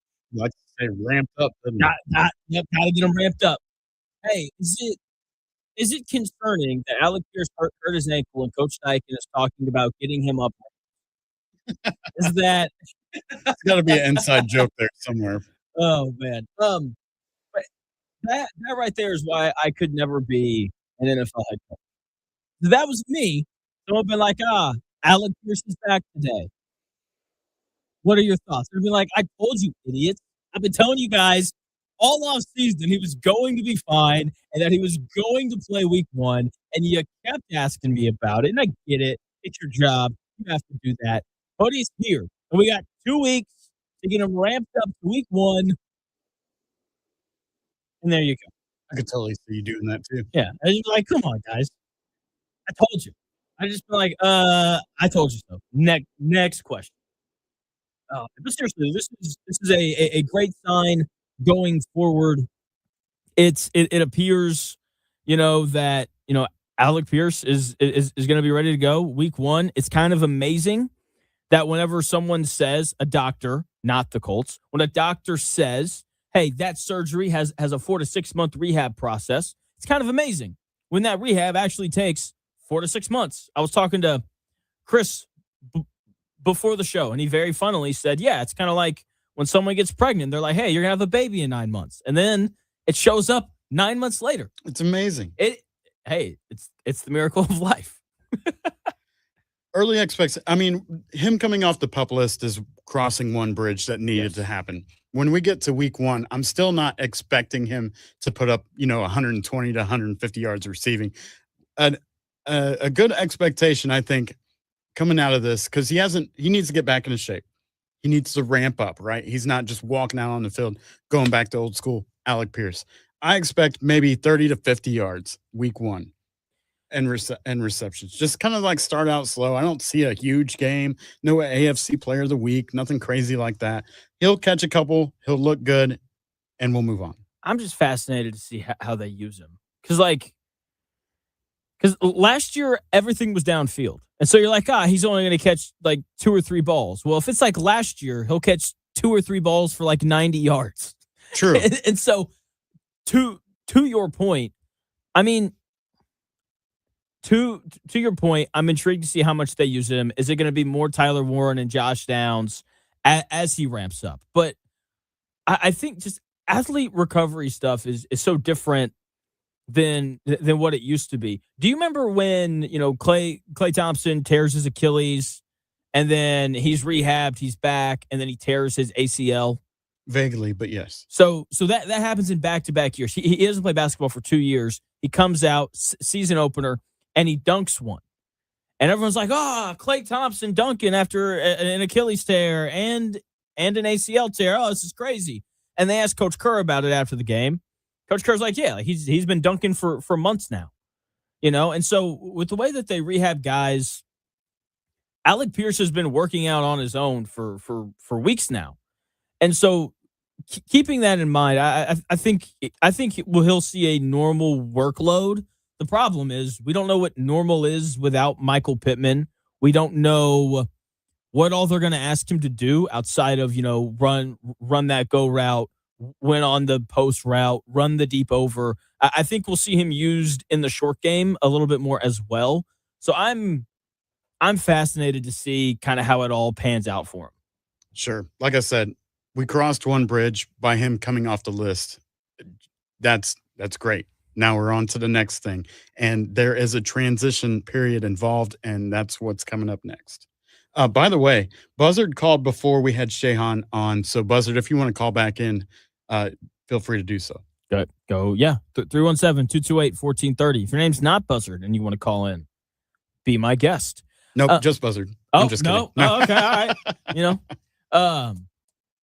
Anyway, so Tyler Warren is back. There's videos of him like sprinting and catching the football, and he looks great. He looks all elegant. It's awesome. There's no concern about the lack of dorsiflexion in his ankle, like we read about yesterday. One guy's like, the lack of dorsiflexion in his ankle as he's walking is very concerning. It's like, I don't think it is. I think he's fine. I think he's okay. So, and thankfully he is, again, we got 2 weeks until he is back, or until he's hopefully able to play for week one. He did speak to the media earlier today. He did say that was the goal, week one, which means we will not see him on Saturday, which is good. Not see him? You say not see him? Not see. Not see him? Not space C. Oh, not see. Not see. We will not see him. Not see him. Yeah, we're not. We're just gonna move on. Right. We're just gonna get in trouble if I start making jokes. We're just gonna move on. So as I was saying before that, we will not see Alec Pierce on Saturday. We shouldn't. He should just be hanging out on the sideline and with a top hat and a cane, because he's got the pimp walk going on right now. Pimp Daddy Pierce. Is that what we're calling him? If you want, you can call him that. Yeah, I'm going to call him Alec. Okay. That's what I'm going to call him. Pimp Daddy Pierce for the season. Until he gets hurt again. Whenever he has like a big game, we can call him Pimp Daddy Pierce for the week. Sounds good. Yeah. Pimp Daddy Pierce. That's good. We're going to roll with that. So he is back. It's awesome. It's a big deal. Colts need him week one as they start the season with their toughest 3-game stretch of the year: Baltimore, Kansas City, followed by Houston. So big deal that he's back. Hopefully he's ready to go for week one, as that has been the plan all along. And hopefully Tyler Warren is ready to go as well. I think that the baseline for this Colts offense this year is high, but if he comes back an improved player, then this Colts offense could be amongst the 3 best in the NFL. I'll tell you why in 3 minutes.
At Lowe's, save $10 on 1-gallon cans and $50 on 5-gallon pails of select interior paint via rebate. Plus, get 2.5-quart or 3-quart mums for just $8. A fresh look and savings? Even better. Labor Day deals are on now at Lowe's, in-store and online. Valid through 9/9. While supplies last. Mum sizes vary by location and exclude Alaska and Hawaii. See store at Lowe's.com for more details. Try Angel Soft for your tushy. It's made by angels. Soft and strong, budget friendly. Right. The choice is simple. A roll that feels like paradise, and always at a heavenly price. Angel Soft, Angel Soft. Soft and strong, so it's simple. Pick up a pack today. Angel Soft. Soft and strong, simple.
may one day be a must-listen for sports enthusiasts. Yeah, and monkeys might fly out of my butt. The Real Jonathan Smith Show on Indy Sports Ticket 1430 AM, 93.9 HD2, and always on the free Indy Sports Ticket app. Pimp Daddy Pierce back in action for the Indianapolis Colts. Chris, that's got legs, dude. That's so good. Yep. That's his touchdown celebration. amazing. Whenever he scores a touchdown, he should have a bottle of baby powder hidden behind the goalpost. And whenever he scores, he just pulls it out, sprinkles on his hand, smacks whoever's close to him. That'd be awesome.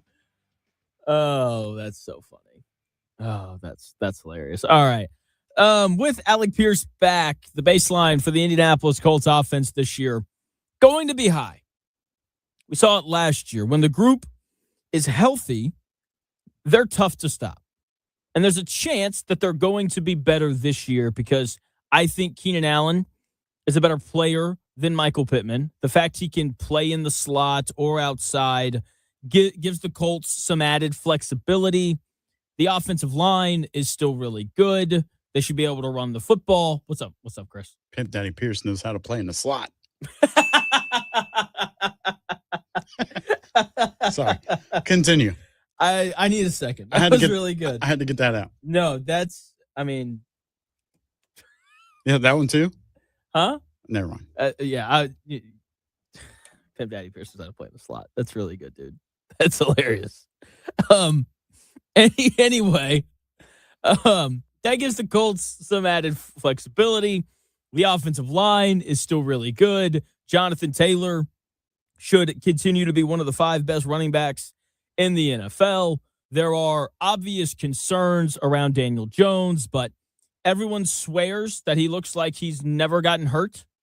That is an excellent sign. If it's true, then there's a lot to feel good about with this Colts offense. But the biggest thing for this Colts offense, if they want to see improvements, is if Tyler Warren takes a leap.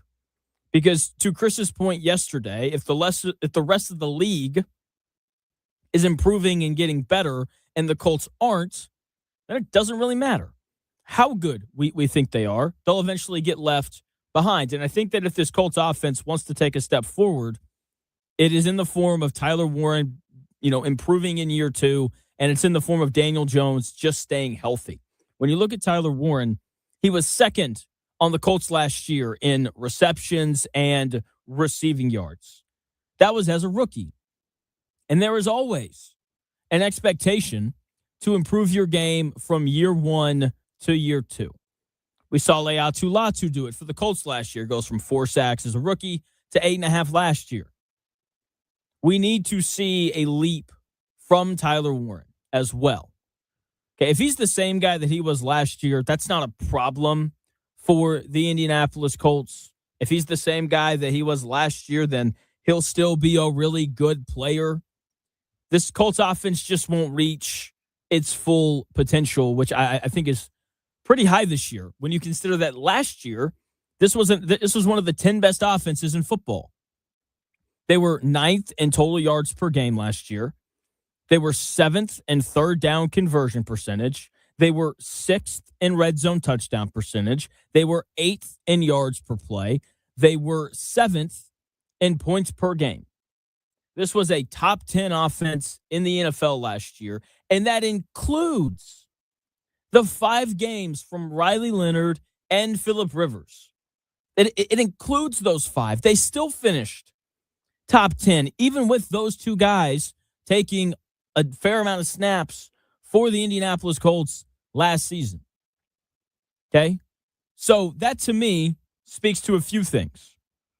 Okay? One, it speaks to the amount of talent on this offense between Tyler Warren and, who was Michael Pittman last year, but now it's Keenan Allen, Josh Downs, Jonathan Taylor. It speaks to the amount of talent on this Colts offense. Okay? It also speaks about how good the offense was before Daniel Jones got hurt, and it speaks to how good of a play caller Coach Steichen is. I've been very tough on Daniel Jones through the offseason. Okay, four rough games last year and 12 games that he started and finished.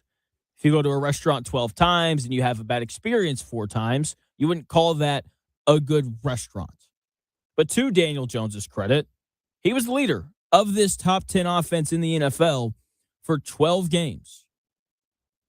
He was, and he played well he played really well in 8 of those 12 games. So this year, if you can get a healthy Daniel Jones, if you can get a productive Jonathan Taylor again, and if you can get, a Tyler Warren going from top 10 tight end in football to bona fide top 5 tight end in football, then I don't think it's crazy to say that the Colts are going to have one of the 3 best offenses in the NFL if they stay relatively healthy, especially along the offensive line. Because I do think one of the things that we have to think about for this Colts offense this year, Jonathan Taylor was on pace to have one of the best seasons in the history of the NFL at the running back position. He was outpacing Saquon Barkley from a couple of years ago when the Eagles won the Super Bowl. That is how good of a year he was having before Daniel Jones tore his Achilles and the Colts passing attack plummeted, and then, there was a problem from there. So he's not going to be as good this year as he was last year. That is not a shot at Jonathan Taylor. That is not an age thing. That is just I don't expect him to have or to be on pace to have the second best season in the history of the NFL at the running back spot 2 years in a row. Okay, that is an incredibly high bar to meet, and I'm not going to ask for Jonathan Taylor to meet that. Okay? So if he regresses a little bit, you need someone else to be able to step in and kind of carry some of that. Makes the most sense for Tyler Warren to be that guy going from year 1 into year 2. Okay? Now, it feels crazy to say, but I read you all of those top 10 finishes from this Indianapolis Colts offense last year. You remember the 5 games of Riley Leonard and Phillip Rivers. But again, I asked, do you remember where that offense was before the Daniel Jones injury? The answer is yes, because Colts fans haven't stopped talking about it all offseason. I know that you remember how good it was. They were on a 2010 Patriots pace in terms of putting up points. For those who don't know, that 2010 Patriot offense, they hold the record for highest ever DVOA by an offense in a single season. The Colts were on pace to be the best offense in the history of the NFL. That is what they were on pace to do before Daniel Jones got hurt. And now the Colts are coming back potentially with an upgrade over Michael Pittman and Keenan Allen.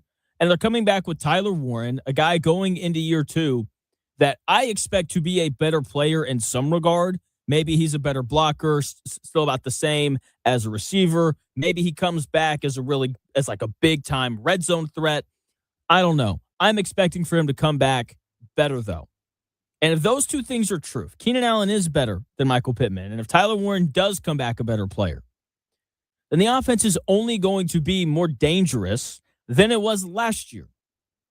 And what it'll ultimately fall on is the Colts' ability to stay away from the injury bug. I don't know what to expect from the defense this year because of that gaping hole at edge rusher. But the offense is going to score a lot of points. I know that because they scored a lot of points last year. Shane Steichen is one of the best play callers in the NFL. It's just a fact. Okay? Everywhere you look, Shane Steichen, everybody that you listen to, that quote-unquote knows ball, you hear a lot about how impressed people are with Shane Steichen. They've got a ton of weapons. The quarterback is clearly capable. The offensive line is amongst the best in the NFL. They can run the football because of that and Jonathan Taylor. And look, if you can run the ball at will, it makes everything else easier. It's why the Colts were as good as they were last year. They could just line it up and pick up 4 or 5 yards whenever they needed to. So this should be another huge offensive year for the Colts. We'll see if the defense can hold up their end of the bargain. I'm not convinced that they're going to be able to. Feels like they need to, add an edge rusher or 3. in order for that to happen. But I do think that we see some improvement from this defense if they can stay healthy. Justin Wally is back. Sauce Gardner is a huge upgrade at corner. That's a big deal for the Colts. If C.J. Allen and A.J. Halsey are hits as rookies, then that's a big deal for this Colts team. And so, again, I'm fascinated to see where this Colts team kind of shakes out at, because if things don't come together and they go 9-8 or 8-9, no one's, I think, going to be surprised by that. But if they go 10-7 or 11-6, I wouldn't be overwhelmingly surprised by that either, because of the amount of talent on this offense. And I do think that they made some upgrades on the defensive side of the football. We'll see. I'd be pleasantly surprised if we went 11-6. I think that's the absolute ceiling. Yeah. Anything better than 11-6 would legitimately shock me. See, what would happen is we would be pleasantly surprised by going 11-6 and then lose in the first playoff. But 11-6 would be a lot of fun. True. Not denying that at all. 11-6 would be, it'd be a blast, dude. What do you think the real turning point for the Colts was last season? Despite all the numbers that you just named off, was the real turning point Daniel Jones going down or A.D. Mitchell dropping the ball in L.A. before he scored a touchdown? Okay. You're going to get me going on a rant. You're going to get me to go on a rant. I know the trouble. That's why what provoked you. Everybody, when we talk about the Rams game, I get it. That is the memorable play. A.D. Mitchell dropping the football before crossing the goal line. That is the memorable play. Might I offer up, though, the Colts were down by 7. They had the football with 2 minutes to go. And Chris, do you remember what happened? In the LA game? Yes. No. They're down 27-20. There's 2 minutes left. Daniel Jones throws one of the ugliest interceptions I've ever seen. That's right. Like, it was such an easy play. Cam Crow comes over and is like, I haven't made a play this easy since I was in high school, for crying out loud. And so I don't think that was the turning point, to answer your question, because they did win four in a row after that game. The real turning point for the Colts is probably whenever Daniel Jones fractured his fibula. Because, again, I've made this point a lot. Like, that game against Pittsburgh was really bad. 3 picks. That game for him against Atlanta, I know that the Colts won it, but it's because Jonathan Taylor ran for almost 250 yards in that game. But that game against Atlanta wasn't good from Daniel Jones. QBR of 28 in that game. Wow. What? 28? Yeah. Seriously? Yeah.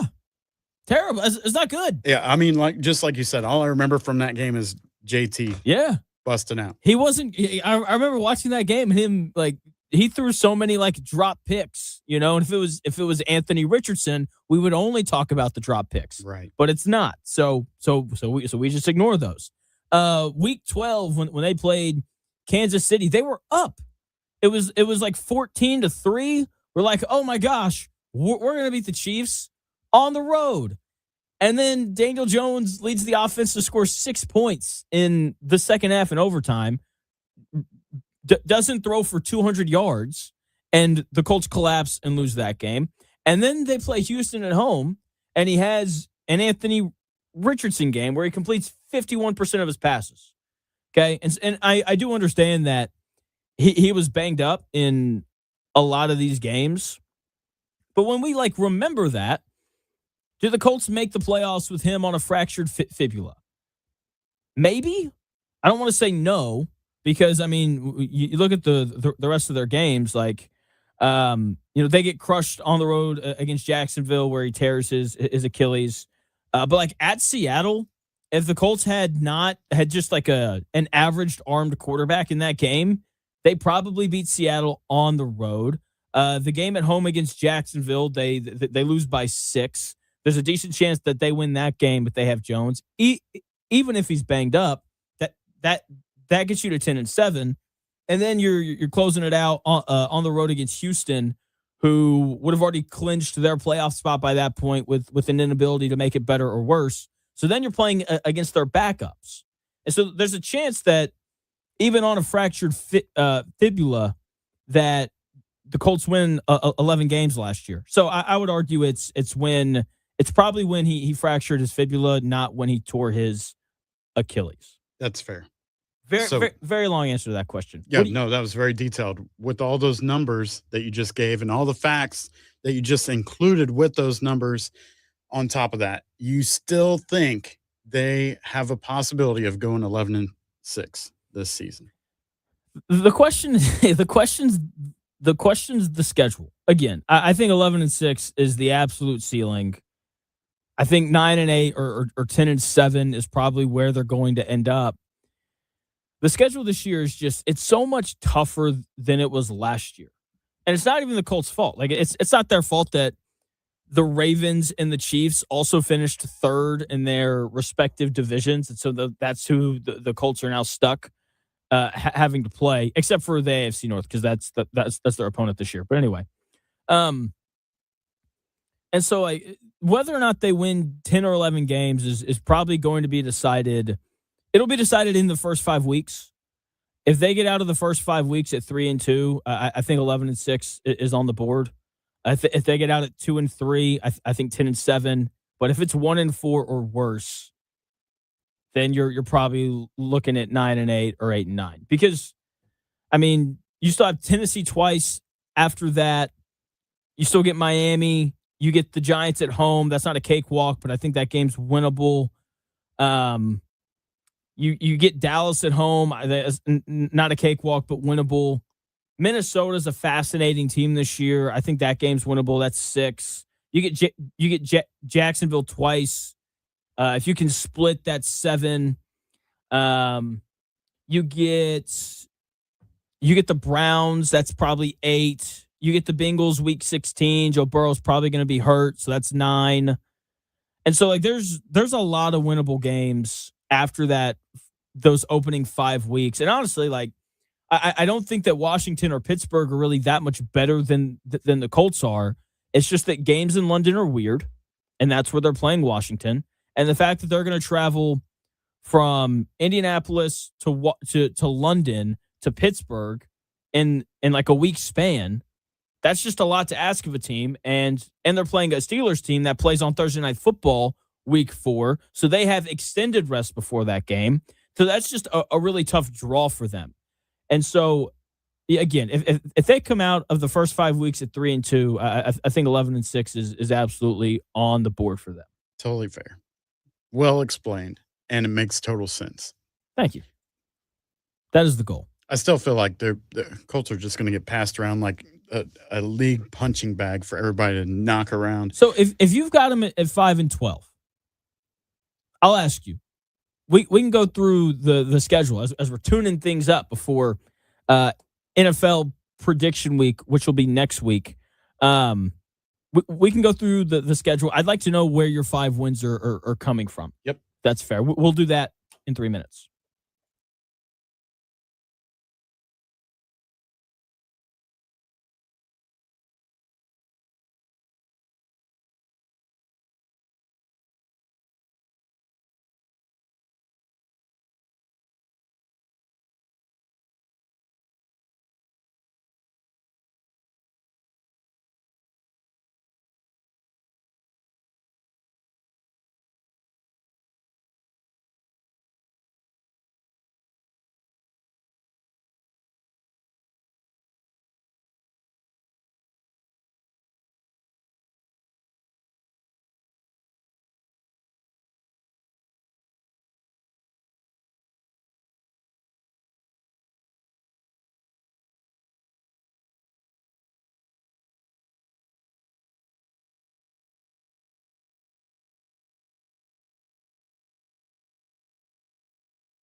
The best takes?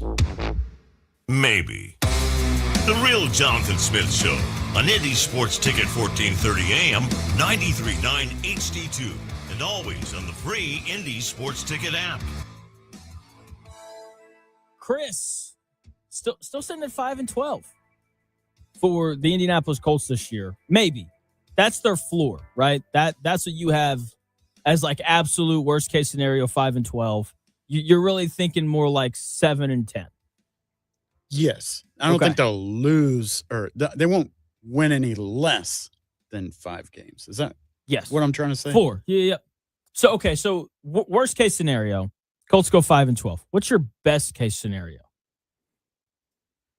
Well, initially I said 7-10, right? Best case scenario is just to finish better than last year. Like give us a 9-8, 9-8, 10-7. Do the opposite. But I could see where you were saying the ceiling 11-6, whatever. But and reality probably 9-8. Yeah, I mean we'll see. It's I've got the schedule 9-8. pulled up here. That's it. All right, so let's go through this. Yeah, just quick. So I'm assuming you've got them losing the first 3 games. You think they lose to Baltimore, Kansas City, and Houston? Yes. Okay. Okay. So yes, Washington and London. Give them that game. So win. So they're 1-3. Okay, and then the next win I don't see happening until week 10 when they play the Dolphins. You think they're going to lose to the Titans at home? Not saying that. Okay, so yep, that's that. Give them that win. Week 6. Give them that win because the last time they played, the second time they played Tennessee, I give them the loss. So that's 2-4 through the first 6 games. So and then you think they lose at Minnesota and at Jacksonville. At Minnesota, just bad memory of a couple of years ago when we were up and we ended up losing, right? And biggest collapse in the history of the NFL. Right. They then go to Jacksonville and lose. That's 2-6 through the first 8 weeks. Right. Then they come home and they're still hungover from that loss in Jacksonville. They lose to the Cowboys. 2-7. They then redeem themselves with a win over Miami the following week. Okay, that's 3-7. They have a short week and go to Houston that Thursday, November 19th, week 11. They lose that one. So that's 3-8.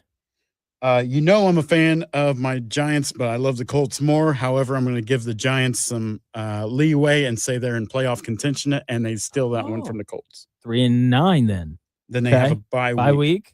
They come off and face the very tough Eagles. They lose that game. 3-10. Then they lose at Tennessee. 3-11. And then they play Cincinnati. So, Cincinnati 3-12 at home. Yep. I will give them that one. There's 4, and then they went over the Browns in week 17. They finish out the season with a loss to Jacksonville at home because they, at that point, have nothing to play for. Jacksonville is trying to get a home spot in the playoffs. 5-12. Oh, it's crazy. Yeah, but I think you're right though. Like if this is how it pans out, that is how it happens. If they go 5-12, I think that's probably a good call on the games that they win and lose. I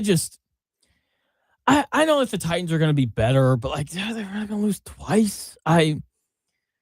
We'll see. We'll get the one here since like we opened that series with them week 6 at home. We'll get that one at home, but they're going to want to redeem themselves towards the end of the season and prove that next season is going to be better. Tennessee comes out with a win in week 15.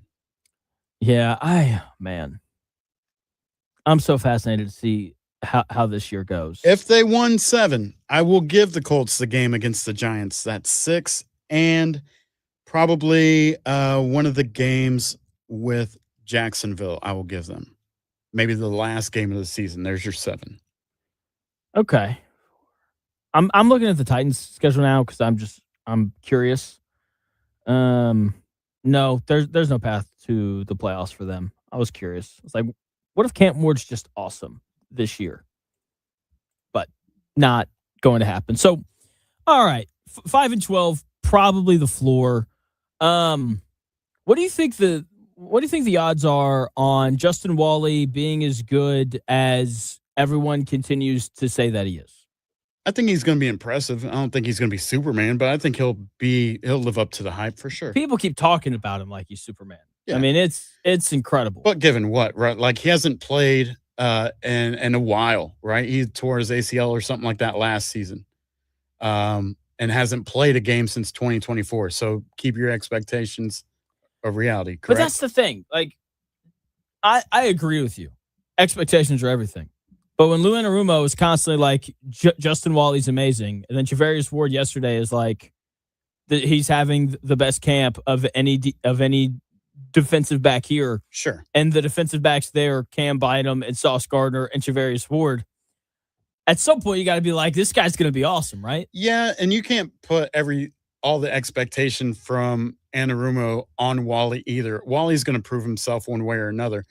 At that point, whenever you're taking Lou's word for it, you got to consider the source, because this is the same Lou that lost considerately to the Falcons in a crazy preseason blowout, right? Yeah. So, like, consider the source. Like, only give Lou so much credit. Yeah, he's a great coach, but, like, it's a preseason expectations game for everybody. It's a preseason game, Still a game. With a bunch, but I mean, with a bunch of guys that aren't going to play, like that aren't even going to be rostered.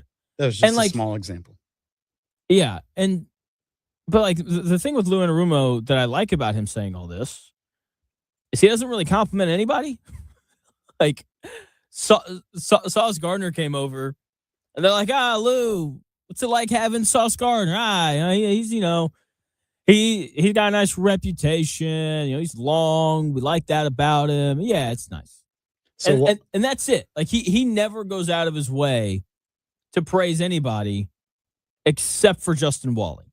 That's why I feel this way. So you think Wally is like a great player, but you also look at him that much greater because you think he's Lou's golden boy. I think he's going to be really good because he's Lou's golden boy. Okay. Because cool. I'm not doubting it, but yeah. like I would trust Wally's actions over Lou's words before I agree. Consider those. Agreed. But the thing is, like, we don't have any actions to go off of because he hasn't played yet, and so I don't know. There's just so much stuff for this Colts season as we get closer.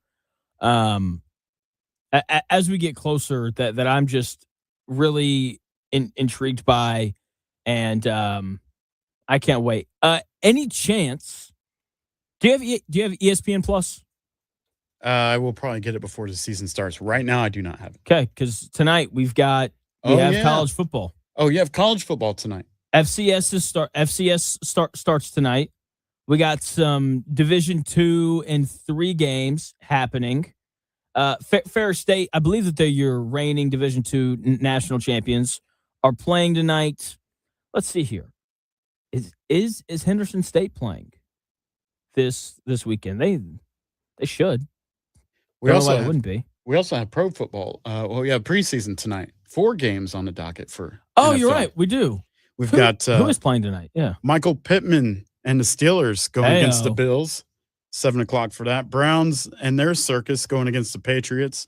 Mendoza back in action tonight, possibly against the Niners, and then Chargers Rams. Okay. Solid Thursday, dude. Coming up. Look, there's 2 things that have gotten me to the TV for preseason games. One is obviously the Colts. The other is Mendoza, who's played decently well. Still fun to watch. Yeah, he's not a bad player. I mean, I know he didn't show out against Arizona, but like he played well against Houston. Didn't play as much against Arizona, but tonight, you're playing against a really banged up Niners team. Word is that the 49ers are going to be pulling people from the crowd to play with them for sure. Or well, never mind. Yeah. We know where that's going. Yeah. And so it'll be fun tonight. Can't wait to look and see how Mendoza looks against the 49ers, who are always really well coached. And oh man, I can't wait. It's going to be a lot of fun. A lot of fun this year. Hey, real quick, before we do what we learned today, Buzzard never called back in, but he did have a great idea for the Pro Bowl thing. Okay. And it's something that we brought up before. I don't know if your generation is familiar with the rock and jock, like the softball and the basketball games where they would have celebrities on teams and they would have these like ridiculous spots on the field or on the court where you could like score 10 or 20 points at a time. Why doesn't the Pro Bowl do something like that where we have some celebrities come in, do like a rock and jock thing? We have a few of the football players in there and just kind of have fun with it where you throw a touchdown for 30 points or have a final score of 200 to 300 or something. That'd be fine. I'd be fine with that. Right. Just about anything is better than what they're currently doing. I think that's what Buzzard was going after. He just wanted to bring that up, but he never called in. But I like it. Good idea. I like it. All right. Every day on the Real Jonathan Smith Show, as we wrap up the show, we talk about all sorts of things. And Chris does a great job at keeping a list of all the things that we learned today. So, Chris, please tell us, what did we learn today on the Real Jonathan Smith Show? All right, class. What did we learn today?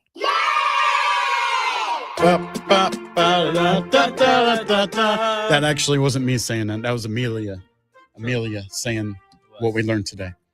But today has been the unsolicited Knicks Picks edition of the Real Jonathan Smith Show. That's the name of his fantasy football team. Good luck in your draft tonight. Thank you. 8:30. I'm. Anybody want to tweet at me? I'm open to advice. By the way, Amelia did. She did get a sheet. One of her coworkers is a big fantasy football guy, and so I guess she told him, and he printed some stuff off for her. So there you go. Okay, so she has a cheat sheet now too, but no thanks to you. No thanks to me. See, we run a tight ship over here. Okay. Today we learned if Jonathan gives his wife advice in fantasy football, it'll likely only be to benefit him and his team. That's exactly right. That is exactly right. Fair enough. Today we learned off air that Lake Ontario is apparently going to be renamed Lake America. So there's that. Oh, really? Not sure if you saw that. Lake of America, Gulf of America. It's great. Yeah, there we go. We learned that we just talked about the week 3 preseason games. They start tonight, 4 games total. And Michael Pittman and the Steelers, I don't know if he's going to play. They play the Bills in the first game that you can check out 7:00 there.